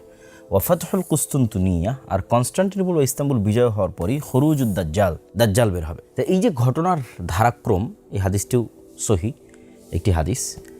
এই ঘটনার ধারাক্রমের যেটি প্রথম বাক্য, এটি নিয়েই আধুনিক যুগে অনেক আলোচনা হচ্ছে। কেউ কেউ এটির ব্যাখ্যা করেছে যে ওমরান বাইতুল মাকদিস মানে পলিটিক্যালি মসজিদে আকসা বা জেরুজালেম এটি একটি অ্যাক্টিভ সিটি, শহর হবে।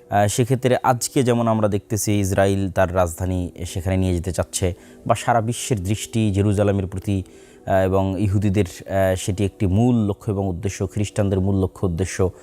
এটিকেও অনেকেই বলতেছে যে এটাই হচ্ছে ওমরান বাইতুল মাকদিস তথা গ্রেটার ইসরায়েল তৈরি হবে এবং গ্রেটার ইসরায়েলের রাজধানী হবে এটি। যদিও আমার কাছে ব্যক্তিগতভাবে মনে হয়, আল্লাহু আ'লাম বিসওয়াব, আল্লাহ ভালো জানে, যে এটি ওমরান বাইতুল মাকদিস দ্বারা উদ্দেশ্য নয়, বরং আমার ধারণা, আমার মনে হয় আল্লাহু আলাম, যে গ্রেটার ইসরায়েলও কোনো দিন তৈরি হবে না, এবং উমরান বাইতুল মাকদিস দ্বারা অর্থ হচ্ছে মুসলমানদের খেলাফাতের কেন্দ্রবিন্দু হবে মসজিদে আকসা তথা কিয়ামতের পূর্ব মুহূর্তে, এবং মালহামা এবং ইমাম মাহদি তাদের বের হওয়ার পূর্বেই অথবা ইমাম মাহদির নেতৃত্ব হতে পারে একটি খেলাফা বা একটি ইমারা প্রতিষ্ঠিত হবে মসজিদে আকসা এবং জেরুজালেম কেন্দ্র করে, তথা মসজিদে আকসা এবং জেরুজালেম পুনরায় মুসলমানরা বিজয় করবে। এটা দাজ্জাল এবং ঈসা আলাইহিস সালাম আসার পূর্বের কথাই আমি বলতেছি। তথা এখনকার যে অবস্থা সিচুয়েশন, এই সিচুয়েশন থাকবে না।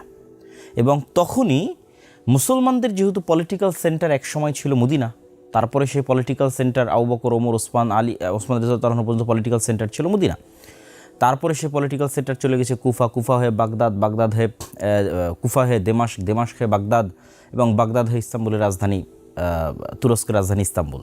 এগুলি মোটামুটি বড় মুসলমানদের পলিটিক্যাল হিস্ট্রিতে বড় রাজনৈতিক রাজধানী ছিল। কিন্তু কখনও জেরুজালেম মুসলমানদের পলিটিক্যাল হিস্ট্রিতে কেন্দ্রীয় ভূমিকায় ছিল না। তো অচিরে একটা সময় আসবে যখন মুসলমানদেরই ক্ষমতার কেন্দ্রীয় ক্ষমতায় কেন্দ্রস্থলে থাকবে জেরুজালেম বা মসজিদে আকসা, এবং মুসলমানদের ব্যাপক আকারে আবাদি ওই মসজিদে আকসা কেন্দ্রিক হওয়ায়, মুসলমানদের ফোকাস ব্যাপকভাবে মসজিদে আকসা কেন্দ্রিক হওয়ায় হয়তো মদিনা বিরান হয়ে যেতে পারে, আল্লাহু আলাম। এই হাদিসের অর্থ কিভাবে বাস্তবায়ন হবে, কোনটা সঠিক, সেটির ব্যাখ্যা আল্লাহ সুবহানাহু ওয়া তাআলা ভালো জানে। তো আমি আমার যেটি চিন্তাধারা সেটি তুলে ধরলাম, এবং এটার পিছনে সরাসরি কোনো সহিহ হাদিস থেকে দলিল দেওয়া সম্ভব নয়, তবে গাজওয়াতুল হিন্দ সংক্রান্ত কিছু জয়ীফ হাদিস থেকে এটির সাপোর্ট পাওয়া সম্ভব, যেখানে বলা আছে যে মসজিদে আকসার খলিফা, জেরুজালেমের খলিফা এক সেনাবাহিনী পাঠাবেন গাজওয়াতুল হিন্দ করার জন্য, এবং হিন্দ থেকে হিন্দের যারা বাদশাহ তাদেরকে জিঞ্জিরাবদ্ধ করে মসজিদে আকসায় আনা হবে, এবং তারপরেই তাদের সাক্ষাৎ হবে ইমাম মাহদি বা দাজ্জাল তাদের সাথে। তো সেখানে বলা আছে যে মসজিদে আকসা থেকে এই সেনাবাহিনী রওনা দিবে, তথা বোঝা যাচ্ছে যে মসজিদে আকসা তারও আগে, তথা ঈসা আলাইহিস সালাম আসার পূর্বেই, দাজ্জাল আসার পূর্বেই মসজিদে আকসা মুসলমানরা বিজয় করবে, আল্লাহু আলাম। এবং এটার আরেকটি আমরা চিন্তা চেতনা নিতে পারি যে মাসিহ তখনই হয় যখন বিপদ থেকে উদ্ধারকারী হয়। তাহলে প্রথম মাসিহ হচ্ছে মাসিহাদ দাজ্জাল। সে কাদেরকে বিপদ থেকে উদ্ধার করবে? ইহুদিদেরকে বিপদ থেকে উদ্ধার করবে। তো ইহুদিরা যদি বিপদে না পড়ে, মাসিহাদ দাজ্জাল কেমনে তাদের বিপদ থেকে উদ্ধারকারী হবে? আর সেকেন্ড মাসিহকে ঈসা মাসিহ, সে কাদেরকে বিপদ থেকে উদ্ধার করবে? উম্মতে মুহাম্মাদীকেও বিপদ থেকে উদ্ধার করবে। উম্মতে মুহাম্মাদীরা তখন কার বিপদে থাকবে? দাজ্জালের বিপদে থাকবে, কেন তখন সকল ক্ষমতা, সকল পাওয়ার দাজ্জালের হাতে। আরও একটি পয়েন্ট আপনাদের মাথায় নিতে হবে যে দাজ্জাল রাগান্বিত অবস্থায় বের হবে, তথা দাজ্জাল যখন দেখবে যে মুসলমানদের বিজয়ের পর বিজয়, কোনো মতেই মুসলমানদের বিজয় থামানো যাচ্ছে না, রোমে বিজয়, কুস্তুনতুনিয়া বিজয়, তারপরে মসজিদে আকসা বিজয়, ভারত বিজয়, বিজয়ের পর বিজয়, এগুলো আগেই হবে। এবং দেখা যাচ্ছে জেরুজালেম থেকে ইহুদিরা বিতাড়িত, তাদের থাকার কোনো জায়গা নাই। ইসরায়েল থেকে বিতাড়িত, তাদের থাকার কোনো জায়গা নেই, তারা বিপদগ্রস্ত অবস্থায় আসপাহানে আশ্রয় নিয়ে আছে। তখন দাজ্জাল রাগান্বিত অবস্থায় বের হবে এবং ইহুদিদের মাসিহা হিসেবে বের হবে, যাতে ইহুদিদের বিপদগ্রস্ত অবস্থা তৈরি হলে দাজ্জাল বের হবে। এটা আমার আন্ডারস্ট্যান্ডিং, আল্লাহু আ'লাম বিসসাওয়াব, আল্লাহ সুবহানাহু ওয়া তাআলা ভালো জানেন।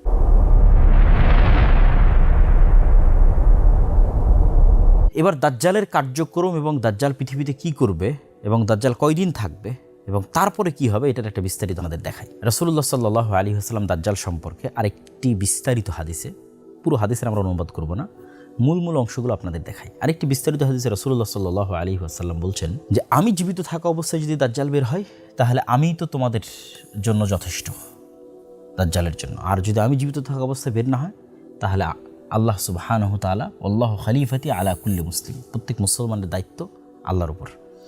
দেখেন রাসূল সাল্লাল্লাহু আলাইহি ওয়াসাল্লাম নিজেও আশঙ্কা করতেন যে তার জীবদ্দশাতে দাজ্জাল বের হয়ে যেতে পারে। এটার আরও একটা উদাহরণ আপনারা নিতে পারেন ইবনে সাইয়াদের হাদিস থেকে। যে ইবনে সাইয়াদ নামক একজন ইহুদি ব্যক্তি, যাকে সাহাবীরা দাজ্জাল হিসেবে সন্দেহ করতেন আল্লাহর নবীর জীবদ্দশায়। তো যখন ওমর রাদিয়াল্লাহু তাআলা বলছে আল্লাহ নবী আপনি আমাকে অনুমতি দেন যে আমি ইবনে সাইয়াদকে হত্যা করব, তখন রাসূল সাল্লাল্লাহু আলাইহি ওয়াসাল্লাম বলছে যদি এ দাজ্জাল না হয় তাহলে কেন নিরপরাধ মানুষকে হত্যা করবে, আর যদি এ দাজ্জাল হয় তাহলে তুমি তো তাকে হত্যার অধিকার রাখো না, তাকে ঈসা আলাইহিস সালাম হত্যা করবে। তা আল্লাহ নবী কিন্তু বললেন না যে সে দাজ্জাল নয়।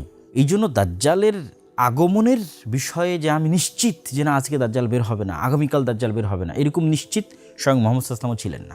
যে কোনো মুহূর্তে দাজ্জাল বের হয়ে যেতে পারে, এটা এই হাদিস থেকে আমরা স্পষ্ট বুঝতে পারি। এবার রাসূল সাল্লাল্লাহু আলাইহি ওয়াসাল্লাম বলছেন যে দাজ্জালের সামনে তোমরা ফাওয়াতিহ সূরাতিল কাহাফ, সূরা কাহাফ দাজ্জাল থেকে বাঁচার অন্যতম একটি মাধ্যম।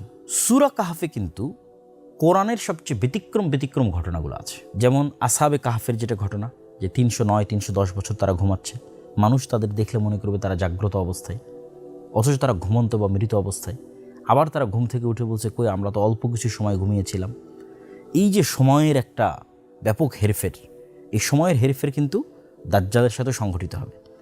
ঠিক তেমন জুলকারনাইনের ঘটনা সূরা কাহফের মধ্যে আছে, এবং কিয়ামতের একমাত্র আলামত যার উল্লেখ কোরআনে আছে সেটা হচ্ছে ইয়াজুজ এবং মাজুজ, যেটা জুলকারনাইনের ঘটনার মধ্যে আছে, আর অন্যগুলোর কিন্তু উল্লেখ নাই। তারপরে আরও একটি ব্যতিক্রম ঘটনা সূরা কাহফে আছে, সেটা হচ্ছে খিজির আলাইহিস সালামের সাথে মুসা ইসলামের সাক্ষাৎ। এটা অন্যতম একটি ব্যতিক্রম ঘটনা। খিজির আলাইহিস সালাম কই থেকে আসলো, কীভাবে দেখা হলো, আবার কোথায় চলে গেল। তো ওই জিনিসগুলোকেও আমরা, এই বিষয়গুলোকেও আমরা দাজ্জাল এবং ইয়াজুজ মাজুজের সাথে আরেকবার কানেক্ট করব। কিন্তু আপাতত এখানে আমরা এতটুকু বলে নিচ্ছি যে সূরা কাহফের গুরুত্ব, কেননা যেই দিন দাজ্জাল বের হবে ওই দিন সূরা কাহফের এই ঘটনাগুলোকে আমরা দাজ্জালের বের হওয়ার সাথে পরিপূর্ণরূপে মিলিয়ে ফেলতে পারবো। এবং যে সূরা কাহফ অতি মজবুতভাবে বিশ্বাস করবে তার জন্য ঈমান ধরে রাখা অনেক সহজ হবে। আমরা আরেকটি ভিডিওতে ইনশাআল্লাহ সূরা কাহফের এই ঘটনাগুলো নিয়ে বিস্তারিত আলোচনা করব ইনশাআল্লাহ, যদি আল্লাহ সুবহানাহু ওয়া তাআলা তৌফিক দেয়। তো আল্লাহ নবী বলছেন যে খাল্লাতাম বাইনা শাম ওয়াল ইরাক, শাম এবং ইরাকের মধ্যবর্তী স্থান থেকে দাজ্জাল বের হবে। আর এক হাদিস রাসূল সাল্লাল্লাহু আলাইহি ওয়াসাল্লাম বলেছেন, ওই যে আগের যে হাদিস তামিমাত দারি, যে তিনি মদিনার এইভাবে লাঠি দিয়ে আঘাত করে বললেন এটাই সেই মদিনা যেখানে দাজ্জাল প্রবেশ করতে পারবে না, আর এখান থেকে মাশরিক পূর্ব দিক থেকে দাজ্জাল বের হবে। এবং আমরা যদি মদিনা থেকে পূর্ব দিকে, যেখানে দাঁড়িয়ে রাসূল সাল্লাল্লাহু আলাইহি ওয়াসাল্লাম পূর্ব দিকে ইশারা করছেন যে দিকটা দাজ্জাল বের হবে, আমরা যদি মদিনা থেকে পূর্ব দিকে একটা রেখা টানি, তাহলে এই রেখাটা এইভাবে যেতে থাকে পূর্ব দিকে।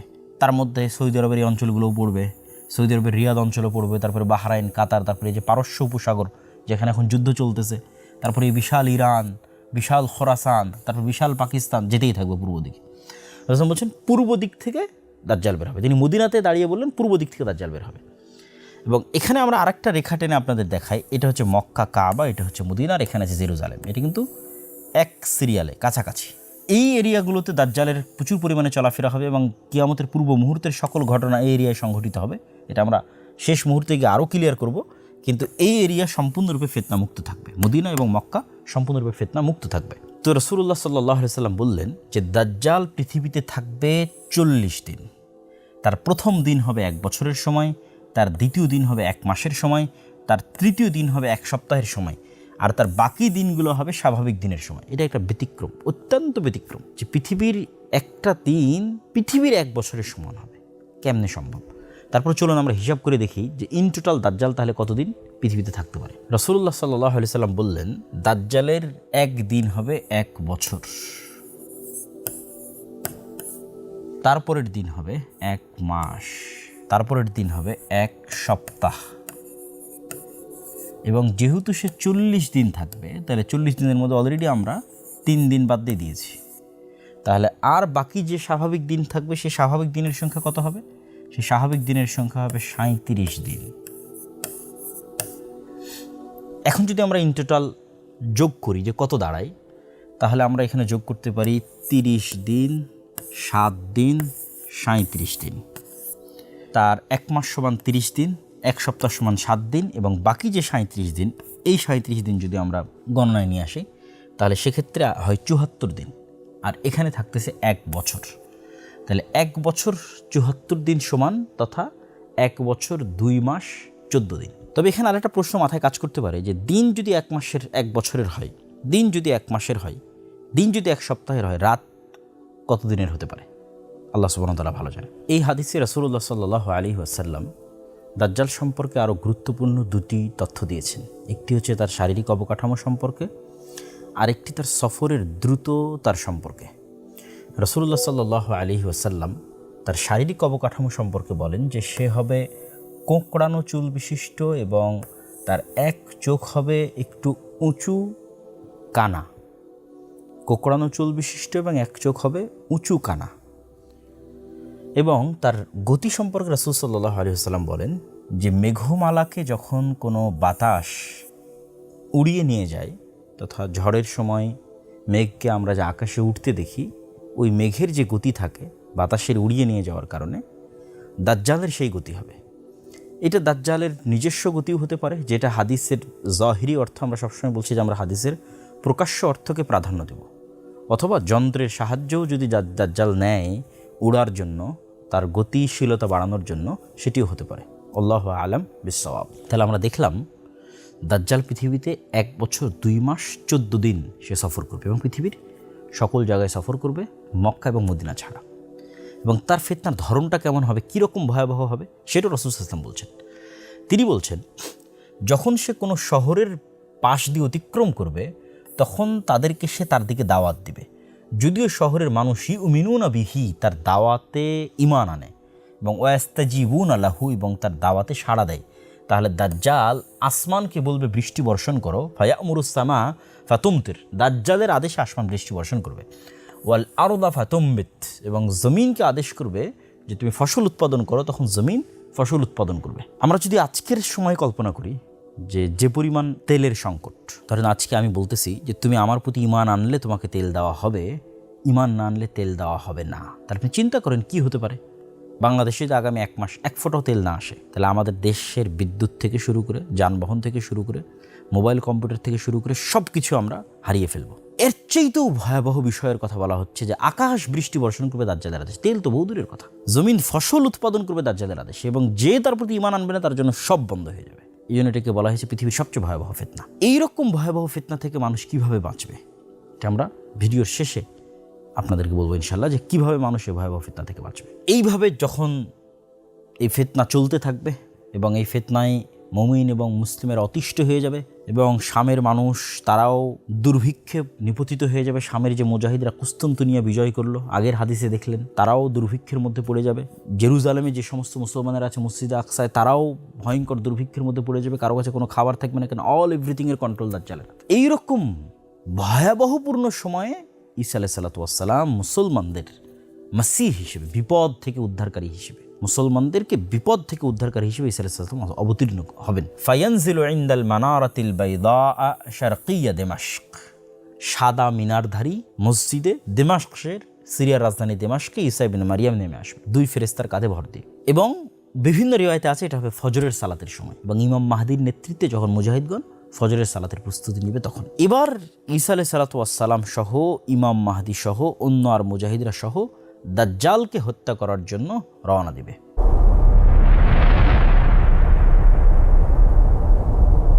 দাজ্জালকে কোথায় হত্যা করবে? বিবাবি লুদ্দিন, জেরুজালেমের লুদ নামক দরজা। চলুন আমরা একটু গুগল ম্যাপ থেকে সেটাও দেখে আসি। দাজ্জালকে যেই জায়গায় হত্যা করা হবে, যেটি রাসূল সাল্লাল্লাহু আলাইহি ওয়াসাল্লামের হাদিসে আমরা দেখলাম এখনই, যে বাব লুদ, এই নামে ইসরায়েল এখন একটি শহর আছে বাবে লুদ নামে। এই যে আমরা আপনাকে সেটি ইন্ডিকেট করিয়ে দেখাচ্ছি, এটা হচ্ছে তেল আবিব, ইসরায়েলের রাজধানী। ইসরায়েলের রাজধানী তেল আবিবের অতি নিকটে বাবে লুদ নামক জায়গা। এবং বাবে লুদ থেকে জেরুজালেম আপনারা দেখতে পাচ্ছেন, বাবে লুদ থেকে জেরুজালেম দেখতে পাচ্ছি, এবং জেরুজালেম থেকে ডেড সি, এবং ডেড সির পরে আমরা জানি যে আইনে জোগার। প্রিয় দর্শক শ্রোতা, আমরা দেখলাম যে জায়গায় দাজ্জালকে হত্যা করা হবে। চলেন আমরা হাদিসটা পূর্ণ করি। রাসূলুল্লাহ সাল্লাল্লাহু আলাইহি ওয়াসাল্লাম যখন দাজ্জালের হত্যার কথা বললেন বাবে লুদ নামক জায়গায়, তখন তিনি এটিও বললেন যে ঈসা আলাইহিস সালাতু ওয়াস সালাম দাজ্জালকে হত্যা করার পর সেই রক্ত তিনি মানুষকে দেখাবেন। কেননা মানুষের কাছে এটি অবিশ্বাস্য যে দাজ্জালের মতো এত শক্তিশালী, এত বৃহৎ, এত ক্ষমতাধর কাউকে সত্যিকারভাবে হত্যা করা হয়েছে। এটি মানুষের কাছে একটি আশ্চর্যজনক বিষয় বলে মনে হবে, এই জন্য তিনি সেটি মানুষকে দেখাবেন।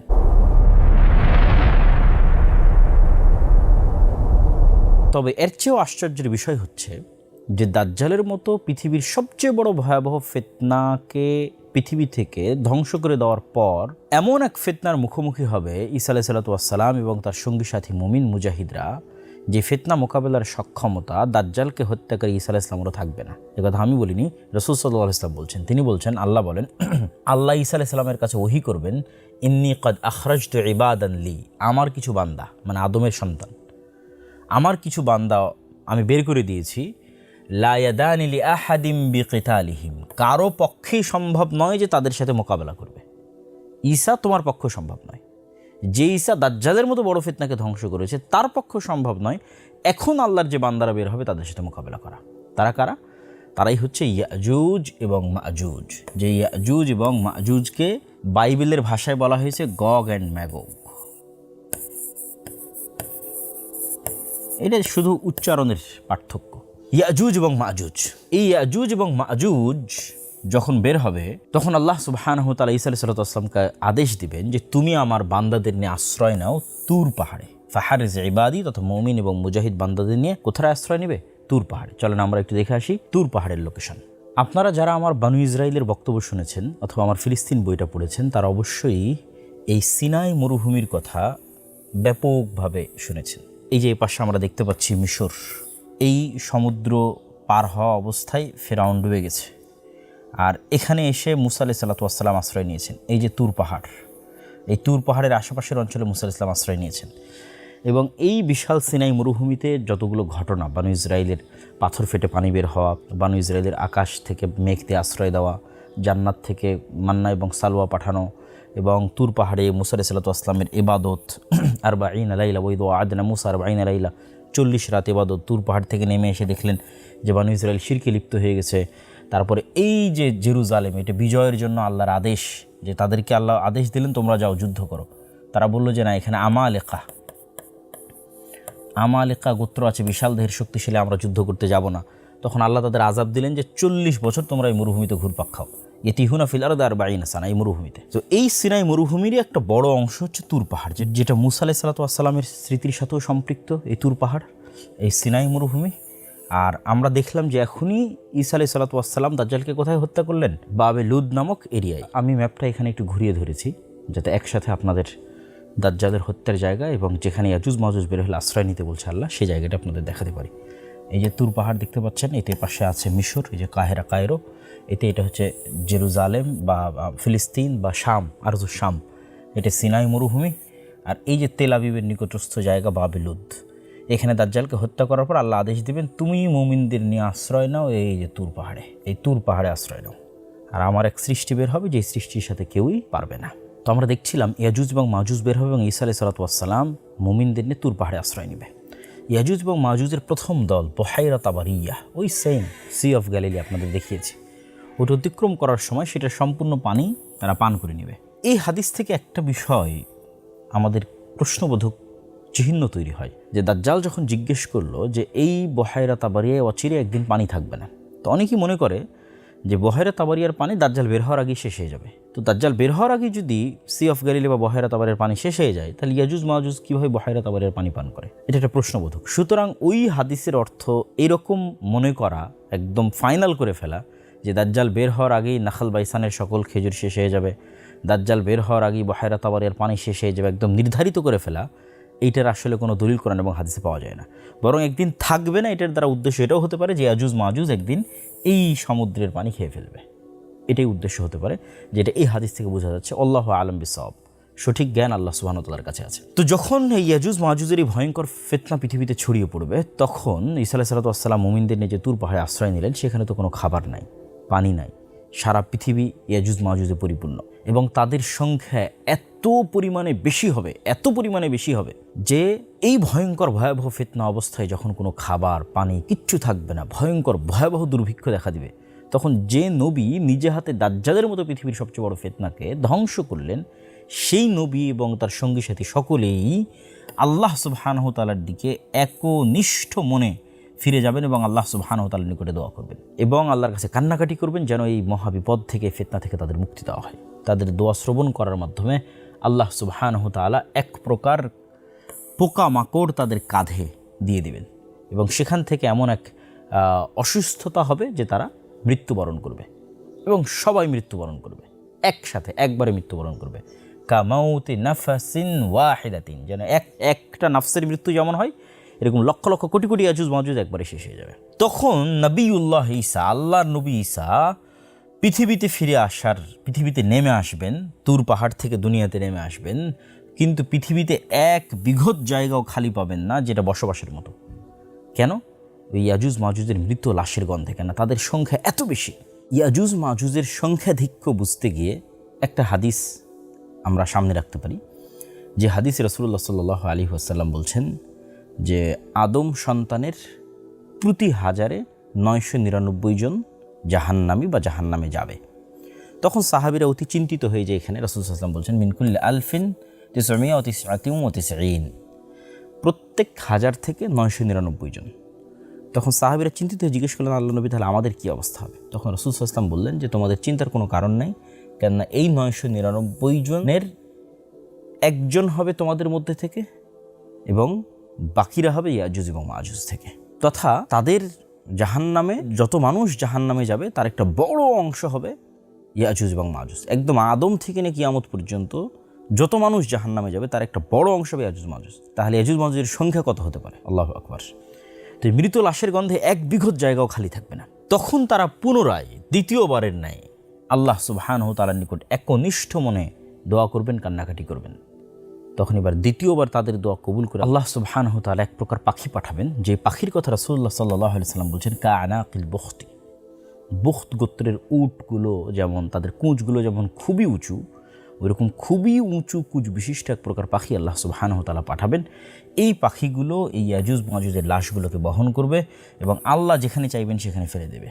উত্তর মেরু, দক্ষিণ মেরু, যে কোনো জায়গা যেখানে হয়তো মানুষ বসবাস করে না, সাইবেরিয়া, বরফ আচ্ছাদিত, যেটা মানুষের যাওয়া এবং আসার বাইরে, আল্লাহ সুবহানাহু ওয়া তাআলা যেখানে ভালো মনে করবেন সেখানে গিয়ে তারা ফেলে দেবে। এবং পৃথিবীকে বসবাস উপযোগী করার জন্য আল্লাহ সুবহানাহু ওয়া তাআলা আসমানকে আদেশ দিবেন বৃষ্টি বর্ষণ করার জন্য, এবং সারা পৃথিবী বৃষ্টি বর্ষণ হয়ে ধুয়ে মুছে সাফ হয়ে যাবে। ধুয়ে মুছে সাফ হয়ে যাওয়ার পরে এবার আল্লাহ সুবহানাহু ওয়া তাআলা জমিনকে আদেশ দিবেন তোমার মধ্যে যা বরকত আছে সব উৎপন্ন করে দাও। আসমানকে আদেশ দিবেন যা বরকত আছে সব অবতীর্ণ করে দাও, তথা জমিনে এমন ফসল উৎপাদন হবে যে একটা ডালিম, একটা গ্রাম, একটা বংশ, একটা গাভীর দুধ, একটা গ্রাম, একটা বংশ, এত পরিমাণে রহমত এবং বরকতে পৃথিবী পরিপূর্ণ হয়ে যাবে।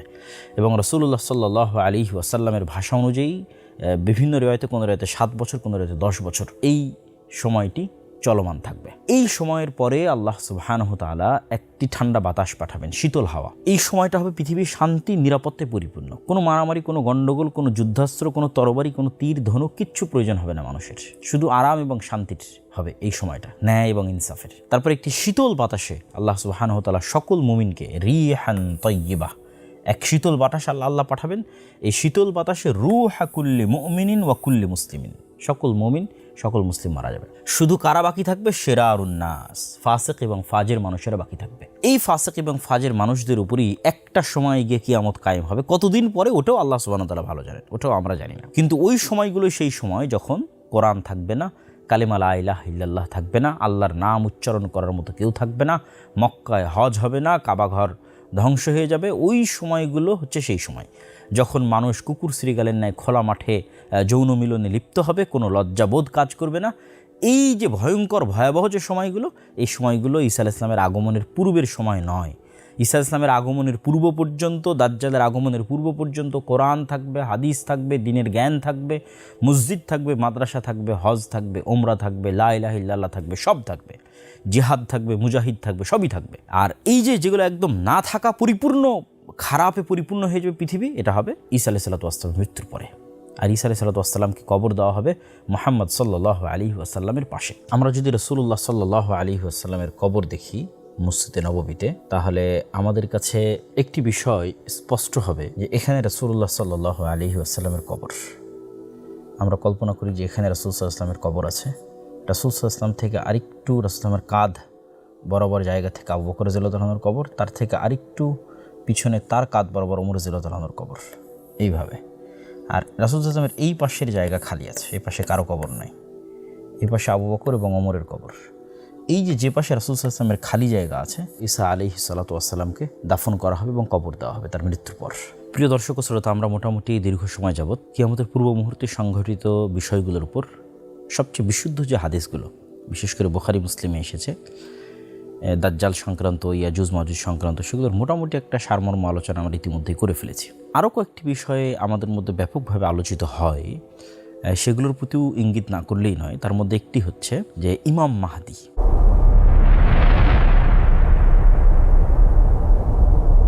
ইমাম মাহদী সংক্রান্ত কিছু আকীদা এবং বিশ্বাস আছে শিয়াদের, আর কিছু আকীদা এবং বিশ্বাস আছে আহলুস সুন্নাত ওয়াল জামাতের।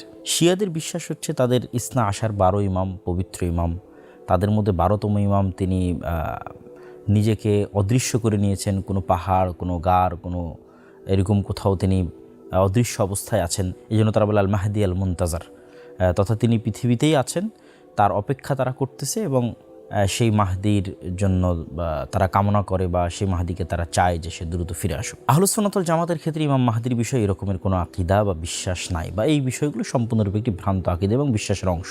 ঈসা আলাইহিস সালাতু ওয়াস সালামের পূর্বে একজন আমিরের অধীনে, একজন নেতার অধীনে উম্মতে মুহাম্মাদি একত্রিত হবে, রোমানদের বিরুদ্ধে যুদ্ধ করবে, এবং কিছু কিছু হাদিসে আছে যে তার হাত দিয়ে পৃথিবীতে ন্যায় এবং ইনসাফ প্রতিষ্ঠা হবে ঈসা আলাইহিস সালামের আগমনের পূর্বেই।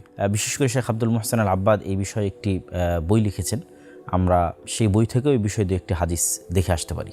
যেহেতু ইমাম মাহদি নিয়ে অসংখ্য বিভ্রান্ত আকীদা এবং বিভ্রান্ত বিশ্বাস মানুষের মধ্যে বিরাজমান, ফলত এই বিষয়ে সঠিক আকীদা রাখাও অনেক জরুরি, এবং এই জন্য আমরা মাকতাবাতুস সালাফের পক্ষ থেকে অচিরেই এই শেখ আব্দুল মুহসিন আল আব্বাদের এই বইটি আমরা বাংলা অনুবাদ নিয়ে আসছি ইনশাআল্লাহ। সেখানে বিস্তারিত আলোচনা পাবেন।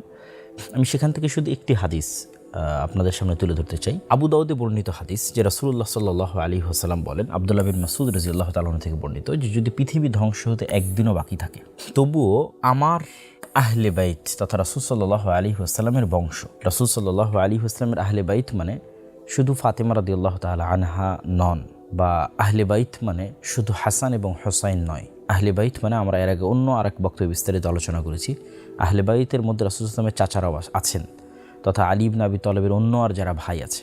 আবু তালেব তো রাসূল সাল্লাল্লাহু আলাইহি ওয়াসাল্লামের চাচা, তার এক ছেলে তো আলী, আর এক ছেলে জাফর ইবনে আবি তালেব, যিনি মুতার যুদ্ধে শহীদ হয়েছেন। তো এরকম রাসূল সাল্লাল্লাহু আলাইহি ওয়াসাল্লামের আরেক চাচা আব্বাস বিন আব্দুল মুত্তালিব, যার এক ছেলে হচ্ছে আব্দুল্লাহ বিন আব্বাস। তো এক কথায় বানু হাশিম, রাসূল সাল্লাল্লাহু আলাইহি ওয়াসাল্লাম কুরাইশের যেই গোত্র হাশিম, এই হাশিমি গোত্রের মধ্যে তিনি আসবেন, তথা কুরাইশ বংশের মধ্যে তিনি আসবেন, এবং তার নামের সাথে আমার নাম মিল থাকবে, তার পিতার নামের সাথে আমার পিতার নাম মিল থাকবে, তথা মুহাম্মদ বিন আবদুল্লাহ। তিনি পৃথিবীকে এমনভাবে ন্যায় এবং ইনসাফ দিয়ে পরিপূর্ণ করে দিবেন যেমনভাবে তার পূর্বে পৃথিবী অত্যাচার এবং জুলমে পরিপূর্ণ ছিল। তো কাছাকাছি এই ধরনেরই মোটামুটি অনেক হাদিস একত্রিত তিনি করেছেন। তার মধ্যে সহিহাইনে তথা সহিহ বুখারী এবং মুসলিমে সরাসরি মাহদি নামে নাই, কিন্তু বুখারী এবং মুসলিমে যেগুলো আছে সেটা হচ্ছে ঈসা আলাইহিস সালাম আসার পূর্বে যে ইমামের অধীনে মুসলমানগণ একত্রিত হবে, যে আমির ঈসা আলাইহিস সালামকে বলবে যে আপনি সালাত আদায় করান, পর ঈসা আলাইহিস সালাম সে আমিরকে বলবে আপনি সালাত আদায় করান, এই বর্ণনাগুলো আছে। তো ওগুলো থেকে ইন্ডিকেট পাওয়া যায় যে হ্যাঁ, ঈসা আলাইহিস সালামের আগমনের পূর্বে একজন আমিরের অধীনে মুসলমানেরা একত্রিত হবে। আর সরাসরি মাহদির নাম নিয়ে সহিহ বুখারী এবং মুসলিমের বাইরে অনেক হাদিস আছে যেগুলো একত্রিত করলে হাসান বা সহিহ স্তরের হয়, সেগুলো এখানে এই বই একত্রিত করা আছে। তার মধ্যে একটি হাদিস আপনাদের সামনে তুলে ধরলাম। এখানে আমাদের একটা বিষয় মনে রাখতে হবে যে ইমাম মাহদি বা মাহদি বিষয়ে আমাদের বিশ্বাস কী হবে। মাহদি বিষয়ে আমাদের বিশ্বাস হবে যে আবু বকর, ওমর, উসমান, আলী রাসূল সাল্লাল্লাহু আলাইহি ওয়াসাল্লামের পরে এবং রাসূল সাল্লাল্লাহু আলাইহি ওয়াসাল্লামের সাহাবীরা সর্বশ্রেষ্ঠ, এবং সাহাবীদের মধ্যে জান্নাতের সুসংবাদপ্রাপ্ত যারা তারা সর্বশ্রেষ্ঠ। জান্নাতের সুসংবাদপ্রাপ্তদের মধ্যে এই চারজন খলিফা সর্বশ্রেষ্ঠ। এই চারজনের মধ্যে সর্বশ্রেষ্ঠ আবু বকর রাদিয়াল্লাহু তাআলা আনহু। তথা ইমাম মাহদির এরকম কোনো ব্যক্তিত্ব নন যিনি আবু বকরের চেয়ে শ্রেষ্ঠ, ওমরের চেয়ে শ্রেষ্ঠ, ওসমান, আলী রাদিয়াল্লাহু তাআলার চেয়ে শ্রেষ্ঠ, বা রাসূল সাল্লাল্লাহু আলাইহি ওয়াসাল্লামের অন্য কোনো সাহাবীর চেয়ে শ্রেষ্ঠ। তবে হ্যাঁ, তিনি একজন সৎ নেতা, একজন সৎ আমির, এবং এতটুকুই আমাদের বিশ্বাস তার সম্পর্কে থাকবে। তবে তার সৈন্যবাহিনীর আমাদের অংশ হতে হবে, তিনি কখন বের হলেন, কোথায় বের হচ্ছেন, এটা সম্পর্কে আমাদের খোঁজ খবর রাখতে হবে। এই বিষয়গুলো কেন উচিত নয়? এই জন্য উচিত নয় যে এই জামানাটা হচ্ছে ফিতনার জামানা। দাজ্জাল এবং দাজ্জালের পূর্ব মুহূর্তের যে ফিতনা, এটা ফিতনার জামানা। আর রাসূল সাল্লাল্লাহু আলাইহি ওয়াসাল্লাম ফিতনা থেকে পরিত্রাণ চাইতে আমাদের শিখিয়েছেন, আল্লাহু নাউযুবিকা মিন ফিতনাতিল মাসিহিদ দাজ্জাল। তথা আমাদের কামনা হবে যেন মাসিহিদ দাজ্জালের যুগ আসার পূর্বেই, ঈসা ইসলামের যুগ আসার পূর্বে, ইমাম মাহদির যুগ আসার পূর্বে আমরা যেন ঈমান নিয়ে পৃথিবী থেকে বিদায় নিতে পারি। এবং ইমাম মাহদি আসলে বা ঈসা আলাইহিস সালাম আসলে নতুন কোনো দিন আসবে, নতুন কোনো আসমানি কিতাব আসবে, নতুন কোনো হাদিস তৈরি হবে, এরকম কিছু নাই।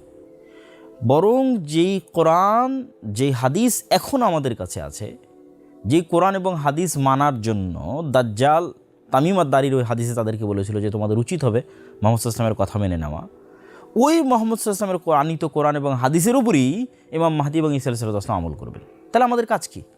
আমাদের কাজ তো আমাদের কাছে আছেই, যে কোরআন এবং হাদিস আমাদের কাছে, সেটার উপর আমাদের আমল করতে হবে। আমাদের ঈমান এবং সালাতের উপর আমাদেরকে অটল থাকতে হবে ফিতনা থেকে বাঁচার জন্য, যেটা আমি আমাদের এই আলোচনার শেষে আরেকবার বলবো। তবে হ্যাঁ, কে ইমাম মাহদি প্রকৃত অর্থে, এটা বুঝার কোনো আলামত আছে কিনা? এটা বুঝার একটা আলামত হতে পারে যে মুসলমানেরা তার নেতৃত্বে একত্রিত হবে।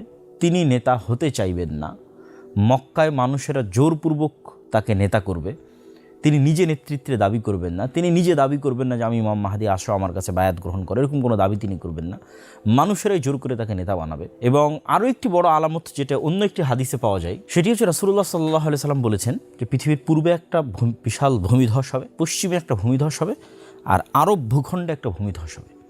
এবং কিছু কিছু হাদিসে আরব ভূখণ্ডে ভূমিধসের এই জায়গাটা নির্ধারিত করা আছে। এখানে আপনাদের সামনে সহিহ মুসলিমের আমরা একটা হাদিস তুলে ধরেছি, যেখানে আরব ভূখণ্ডে ভূমিধসের জায়গাটা নির্ধারণ করা আছে বাইদা নামক জায়গায় ভূমিধসটা হবে। এবং এই ভূমিধসের ক্ষেত্রে রাসূল সাল্লাল্লাহু আলাইহি ওয়াসাল্লাম তার বংশের একজন ব্যক্তির কথা বলছেন, যিনি মক্কায় আশ্রয় নেবেন, তার বিরুদ্ধে সেনাবাহিনী পাঠানো হবে। ওই সেনাবাহিনী এই বাইদা নামক জায়গায় ভূমিধসের শিকার হবে। তো হাদিসের সিঙ্ক্রোনাইজেশনে মনে হচ্ছে যে রাসূল সাল্লাল্লাহু আলাইহি ওয়াসাল্লাম কুরাইশ বংশের যে ব্যক্তির কথা বলছেন যে মক্কায় আশ্রয় নেবে, সেটাই হয়তো আমরা যে ইমাম মাহদির কথা বলতেছি তিনি হতে পারেন। তথা যখন আমরা দেখব যে জাজিরাতুল আরবে একটা ভূমিধস হয়েছে, যেই ভূমিধসে পুরো অংশ মাটির নিচে ঢুকে গেছে, এবং সেটা যদি বাইদা নামক জায়গায় হয়, যদিও বর্তমান সৌদি আরবে বাইদা নামে অসংখ্য জায়গা আছে, তারপরও আধুনিক যুগের বিশ্লেষকগণ একটা জায়গাকে এই হাদিসের সাথে কানেক্টেড করেছেন, সেটা আমরা দেখাচ্ছি। এই জায়গায় হবে নিশ্চিত এটা বলাও কঠিন। রাসূলুল্লাহ সাল্লাল্লাহু আলাইহি সাল্লামের যুগে এই বাইদা নাম কোন জায়গার ক্ষেত্রে প্রয়োগ করা হতো সেটি খুঁজে বের করা এবং এখনকার অসংখ্য জায়গা বাইদা নামে হওয়া বিষয়টা একটু জটিল। তারপর আমরা দেখাই, এখানে আমরা দেখতে পাচ্ছি যে মসজিদের যে হারাম এরিয়া আছে, এই হারাম এরিয়া যেখান থেকে শেষ হয়, এই শেষ হওয়ার পরে আমরা যেখান থেকে মদিনার মিকাত যেটাকে বলি জুল হুলাইফা, এখান থেকে হাজিগণ মক্কা যাওয়ার জন্য যখন উমরা বা হজে যান, তখন মদিনার মানুষ এখান থেকে ইহরাম বাঁধে। আর এই যে এটা হচ্ছে মসজিদে কুবা, এদিকে মসজিদে নববী। এই যে এখানে আমরা একটা জায়গা দেখতে পাচ্ছি আল বাইদা, জুল হুলাইফা পার হওয়ার পরে এবং জাবাল ঈদ যেখানে হারামের এরিয়া শেষ হয়, তারপরই এই যে বাইদা নামক আমরা জায়গা দেখতে পাচ্ছি। এটা মিকাত, জুল হুলাইফা মিকাতের মসজিদ। এবং এইদিকে জাতুল জাইশ, যেখানে আয়েশা রাদিয়াল্লাহু তাআলা আনহার হার হারিয়ে গেছিল, যে লম্বা ঘটনা এবং তায়াম্মুমের আয়াত অবতীর্ণ হয়েছিল। এই এরিয়ার মাঝামাঝি এরিয়াই হচ্ছে বাইদা, একটা ফাঁকা জায়গা। নির্ধারিত আমরা জায়গা বুঝতে না পারলেও জাজিরাতুল আরব, আরব উপদ্বীপে একটা ভয়ঙ্কর ভূমিধস হবে। এই ভূমিধসের মাধ্যমে নিশ্চিত হওয়া যেতে পারে যে ইমাম মাহদি তিনি। এখানে আরও একটি বিষয় প্রশ্নবোধক চিহ্ন থেকে যায়, সেটি হচ্ছে আসফাহানের ইহুদিরা। এই হাদিসটাও আমাদের জানা দরকার।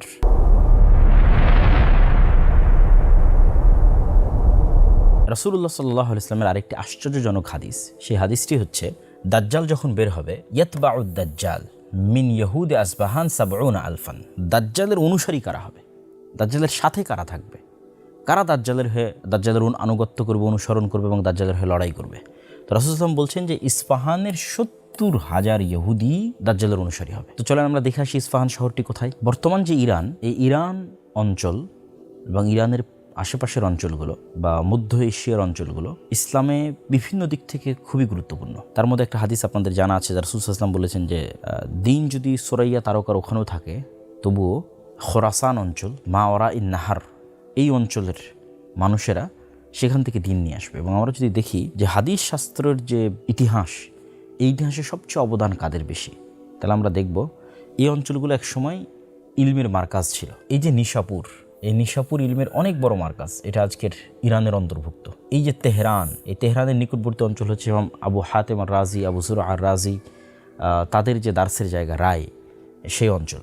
তারপর আসবাহান, এখান থেকে অসংখ্য আলেম ওলামা বের হয়েছে, আবু নুআইম আল আসবাহানি থেকে শুরু করে আরও অসংখ্য আলেম ওলামা, যেমন নিশাপুরি ইমাম হাকিম, অনেক বড় মুহাদ্দিস, মুস্তাদরাক হাকিমের লেখক। তো এই অঞ্চলগুলো থেকে যদি আমরা আরও একটু মাওয়ারা ইন নাহার তথা আমুদরিয়া এবং শিরদরিয়ার ওইদিকে যাই, তাহলে দেখবো ইমাম বুখারী, ইমাম মুসলিম নিজে নিশাপুরের, ইমাম বুখারী, মুসলিম, আবু দাউদ, নাসাই, তিরমিজি, তারা সব এই অঞ্চল থেকে তাদের আগমন ঘটেছে। কিন্তু এই অঞ্চল সম্পর্কেই রাসূলুল্লাহ সাল্লাল্লাহু আলাইহি ওয়াসাল্লামের আরেকটি ব্যতিক্রম হাদিস, যেটি আমরা কিছুক্ষণ আগে শুনলাম, যে এই আসফাহান থেকে ৭০,০০০ ইহুদি কিয়ামতের পূর্ব মুহূর্তে দাজ্জালের অনুসারী হবে। সুতরাং এটি একটি চমকে দেওয়ার মতো বিষয় যে এখন আসফাহান একটি ইরান শাসিত অঞ্চল এবং একটি শিয়া শাসিত অঞ্চল।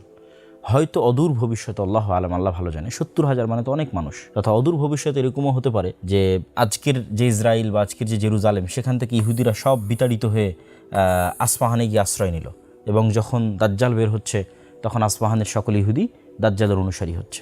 হতেও পারে, আল্লাহ আলাম, আল্লাহ সুবহানাহু ওয়া তাআলা ভালো জানে।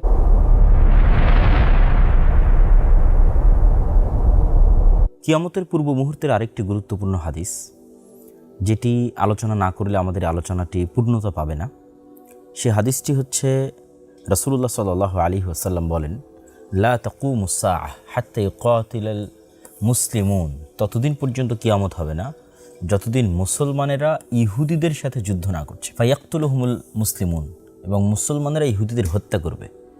এবং হত্যা করার ভয়াবহতায় সিচুয়েশন এরকম দাঁড়াবে যে ইহুদিরা পালিয়ে আশ্রয় নিবে পাথরের পিছনে, পালিয়ে আশ্রয় নিবে গাছের পিছনে।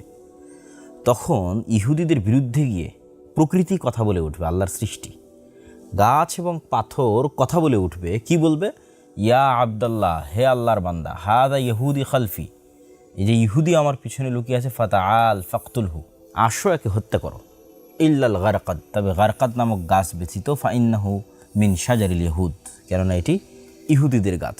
চলুন আমরা একটু সেই গাছটি দেখে আসি। ইহুদিরা যখন বিভিন্ন পাথর এবং গাছের আড়ালে আশ্রয় নেবে, যখন সকল গাছ কথা বলবে, সকল পাথর কথা বলবে, কিন্তু বিশেষ যে গাছটি কথা বলবে না, যেটা আপনারা হাদিসে দেখলেন গারকাদ গাছ, সেই গাছটা আপনারা আমার পিছনে দেখতে পাচ্ছেন।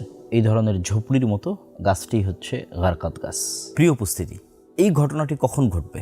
এই হাদিসের যেগুলো অন্যান্য রেওয়ায়াত, এটি সহিহ মুসলিমের বর্ণনা, অন্যান্য রেওয়ায়াত যেগুলো বিভিন্ন বইয়ে এসেছে তার মধ্যে কিছু দুর্বলতাও আছে, সেগুলোর আলোকে ব্যাখ্যাকার ইমাম নববী সহ আরও যারা বড় বড় ব্যাখ্যাকার আছেন তারা লিখেছেন এই ঘটনাটা ঘটবে যখন মুসলমানেরা ঈসা আলাইহিস সালামের সাথে থাকবে এবং দাজ্জালকে হত্যা করার পর দাজ্জালের সাথে যে ইহুদিরা থাকবে, ওই যে আমরা আর এক হাদিসে বললাম 70,000 ইহুদি থাকবে দাজ্জালের সাথে ইস্পাহানের, সেই ইহুদিদেরকে এবার, বাকি ইহুদিদেরকে এবার মুসলমানেরা হত্যা করবে। তখন ওই সমস্ত ইহুদিরা এভাবে আশ্রয় নেবে বিভিন্ন জায়গায়, এবং তখন প্রকৃতি তাদের বিরুদ্ধে গিয়ে কথা বলে উঠবে। তথা এই ঘটনাটা, ইহুদিদের এই হত্যার ঘটনাটা হবে ঈসা আলাইহিস সালামের সাথে দাজ্জালের যে মুখোমুখি হওয়ার বিষয়টি, তখন ঈসা আলাইহিস সালামের সাথে থাকবে মুসলমানেরা, দাজ্জালের সাথে থাকবে ইহুদিরা। সেই যে ফাইনাল যুদ্ধ, ওই ফাইনাল যুদ্ধে এই ঘটনাটি ঘটবে। আল্লাহু আ'লাম বিসওয়াব। আল্লাহ সুবহানাহু ওয়া তাআলা বেশি জানেন এবং ভালো জানেন।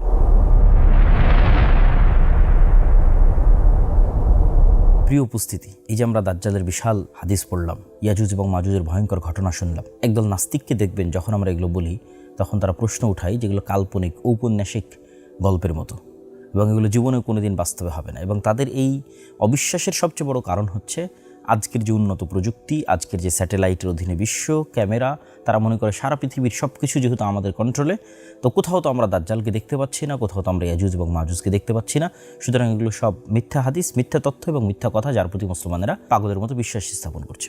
কিন্তু আমাদের প্রথমত এই বিষয়গুলোর প্রতি আমাদের প্রথম দায়িত্ব এবং কর্তব্য হচ্ছে সামি'না ওয়া আতা'না, আমরা শুনেছি, ঈমান এনেছি এবং অনুসরণ করেছি। এটি উম্মতে মুহাম্মাদের বৈশিষ্ট্য। রাসূলুল্লাহ সাল্লাল্লাহু আলাইহি ওয়াসাল্লাম যখন মেরাজ সফর করেছিলেন, তখন আবু বকর রাদিয়াল্লাহু তাআলা আনহু সেটির সত্যায়ন করার কারণেই তিনি সিদ্দিক। আমাদের নবী মুহাম্মদ সাল্লাল্লাহু আলাইহি ওয়াসাল্লামের পক্ষ থেকে যা যেভাবে বর্ণিত হয়েছে, আমরা সেটার প্রতি ঈমান রাখি এবং সেটিকে তার জাহিরি অর্থ, প্রকাশ্য অর্থের উপরই সংঘটিত হবে মর্মে দৃঢ় বিশ্বাস রাখি। সেক্ষেত্রে আমাদের জন্য আসলে কোনো দলিল এবং কোনো ডকুমেন্টের প্রয়োজন নাই। আমাদের জন্য আসলে আল্লাহর একটি কথাই যথেষ্ট, যে ওয়া আলা কুল্লি শাইইন কাদির, তিনি সকল কিছুর উপর ক্ষমতাবান।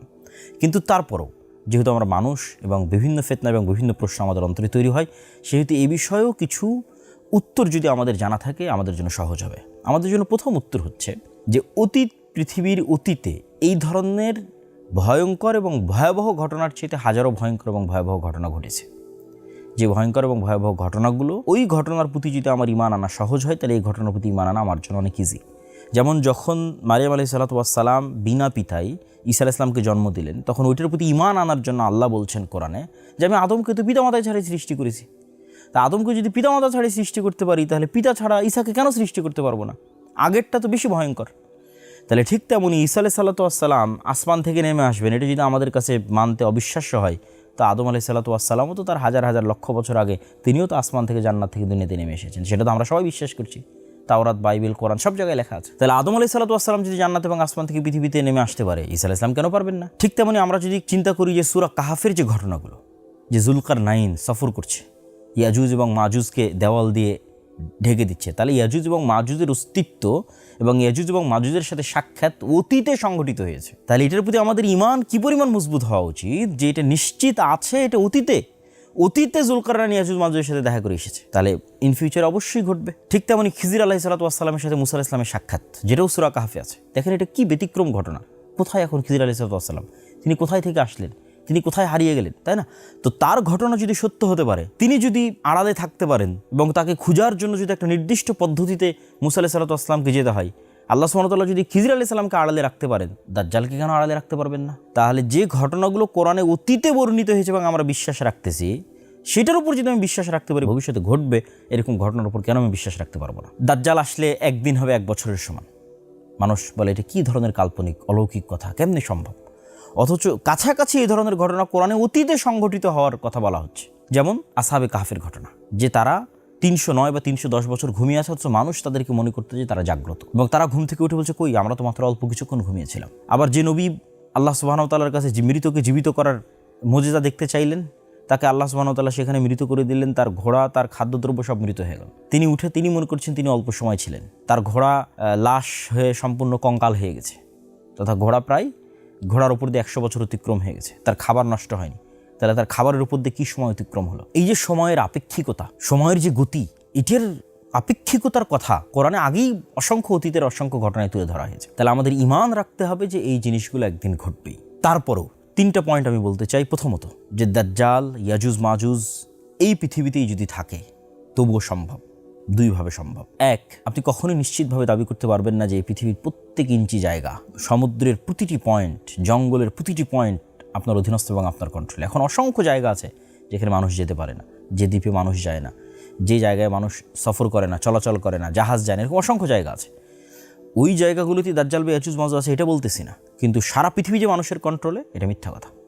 দ্বিতীয়ত, দাজ্জালের সাথে যদি তামিমাত দারির সাক্ষাৎ হয়ে থাকে, এই যুগেও মানুষের সাক্ষাৎ হওয়া সম্ভব নয়। হয়তো দাজ্জাল কোথায় আছে এটা যাদের সাথে দাজ্জালের যোগাযোগ তারা জানে। যেমন এপিস্টিন ফাইল প্রকাশের আগে কে জানতো যে এরকম একটা দ্বীপ, যেই দ্বীপে মানুষ জাহাজ নিয়ে যায়, উড়োজাহাজে, প্রাইভেট জেটে যায় এবং এই ধরনের অপরাধ করে, কে জানতো? কেউ তো জানতো না। 2 নম্বর, আমরা যে পৃথিবীতে বসবাস করছি, এই পৃথিবীতে তো আমাদের সাথে জিন এবং শয়তান এবং ফেরেশতা, তারাও তো আমাদের সাথে আছে, আমাদের আশেপাশে আছে, কিন্তু আমরা কি তাদের দেখতে পাচ্ছি না? তাহলে আমরা যদি জিন শয়তান তাদের দেখতে না পাই, অথচ তারা আমাদের সাথে আছে এই পৃথিবীতে, তাহলে আমরা দাজ্জাল এবং ইয়াজুজ মাজুজকে দেখতে পেতেই হবে?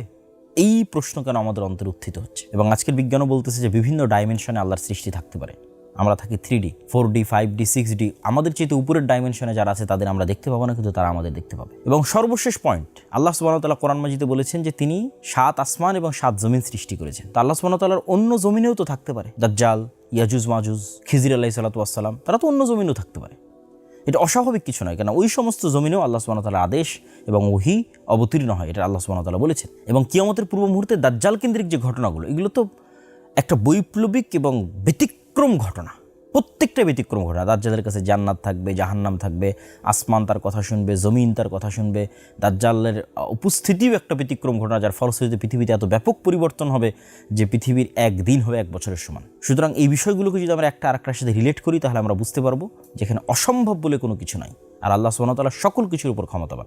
সুতরাং এই ধরনের বিশ্বাস স্থাপন করা যে দাজ্জাল মানে এআই, দাজ্জাল মানে আমেরিকা, দাজ্জাল মানে অন্য কিছু, দাজ্জাল মানুষ নয়, বা ইয়াজুজ মাজুজ মানে অন্য কিছু, অন্য কেউ, জি না, ইয়াজুজ মাজুজ আদমের সন্তান, দাজ্জালও আদমের সন্তান। হাদিসে এবং কোরআনে যেভাবে বলা আছে সেভাবেই সংঘটিত হবে, এটি আমাদের ঈমান থাকতে হবে। আল্লাহ সুবহানাহু ওয়া তাআলা আমাদের কবুল করুক, আল্লাহুম্মা আমিন।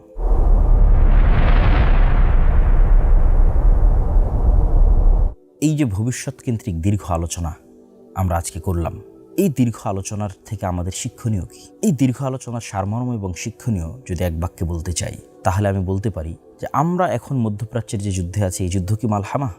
এক বাক্যে উত্তর যে না, এটি মালহামা নয়। মালহামা কোথায় হবে? সিরিয়ায় হবে। মালহামা মানে হচ্ছে গোস্ত নিয়ে টানাটানি এবং গোস্ত খাওয়া, গোস্ত ছিঁড়া, তথা সামনাসামনি তরবারি দিয়ে হত্যা হবে, সামনাসামনি তীর দিয়ে হত্যা হবে, বম দিয়ে নয়, মালহামা। এবং ভয়ঙ্কর ভয়াবহ হত্যা হবে, সেটা সিরিয়ার মাটিতে হবে, যা বিস্তারিত আমরা আলোচনা করেছি। তাহলে এখনকার ফিতনাগুলো অনেক কিছুই কিয়ামতের পূর্ব মুহূর্তের ছোটো ছোটো ফিতনা আছে। যেমন আমরা আপনাদের সামনে তুলে ধরেছি যে আরবের প্রত্যেক ঘরে ফিতনা প্রবেশ করবে। সুতরাং এখনকার যে ফিতনাগুলো, এগুলো মালহামার পূর্বের ছোটোখাটো ফিতনা হতে পারে।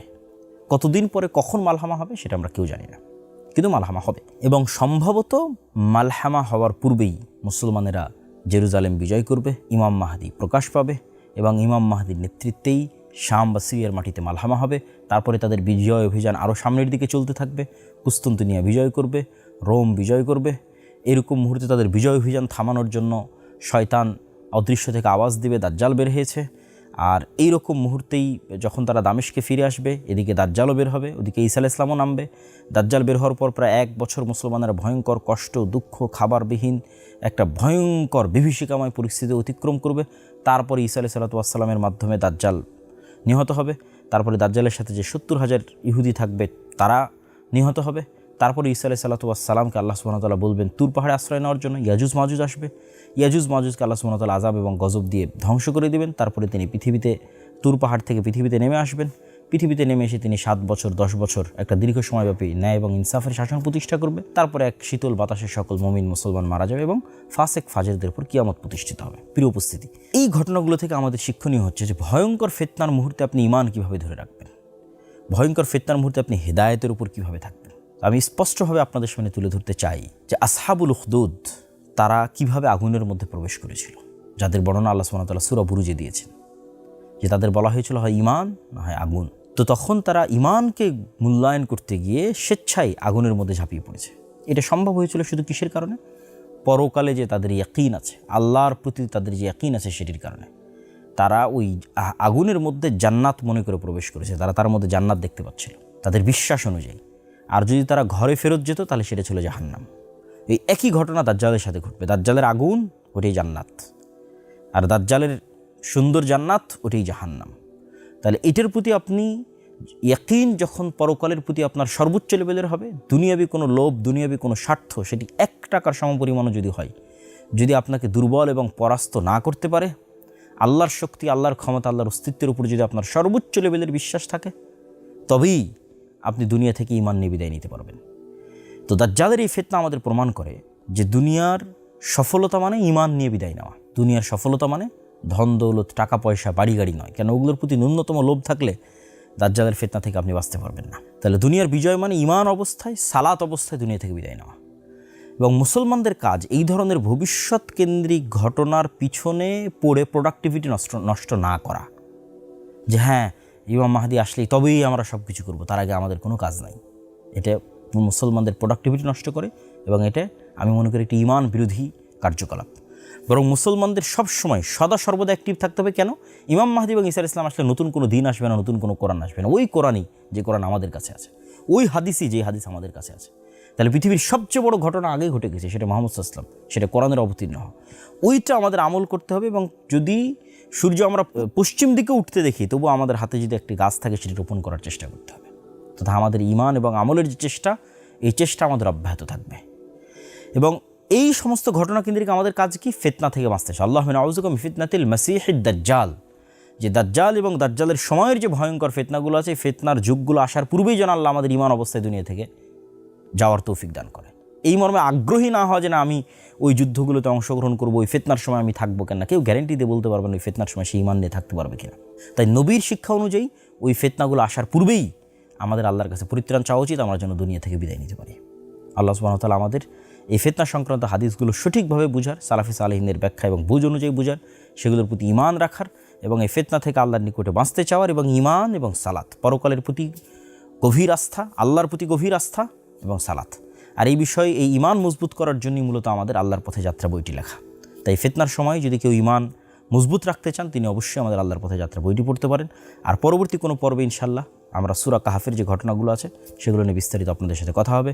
আল্লাহ আমাদের কবুল করুক। আল্লাহুম্মা আমিন। আসসালামু আলাইকুম ওয়া রাহমাতুল্লাহি ওয়া বারাকাতুহু।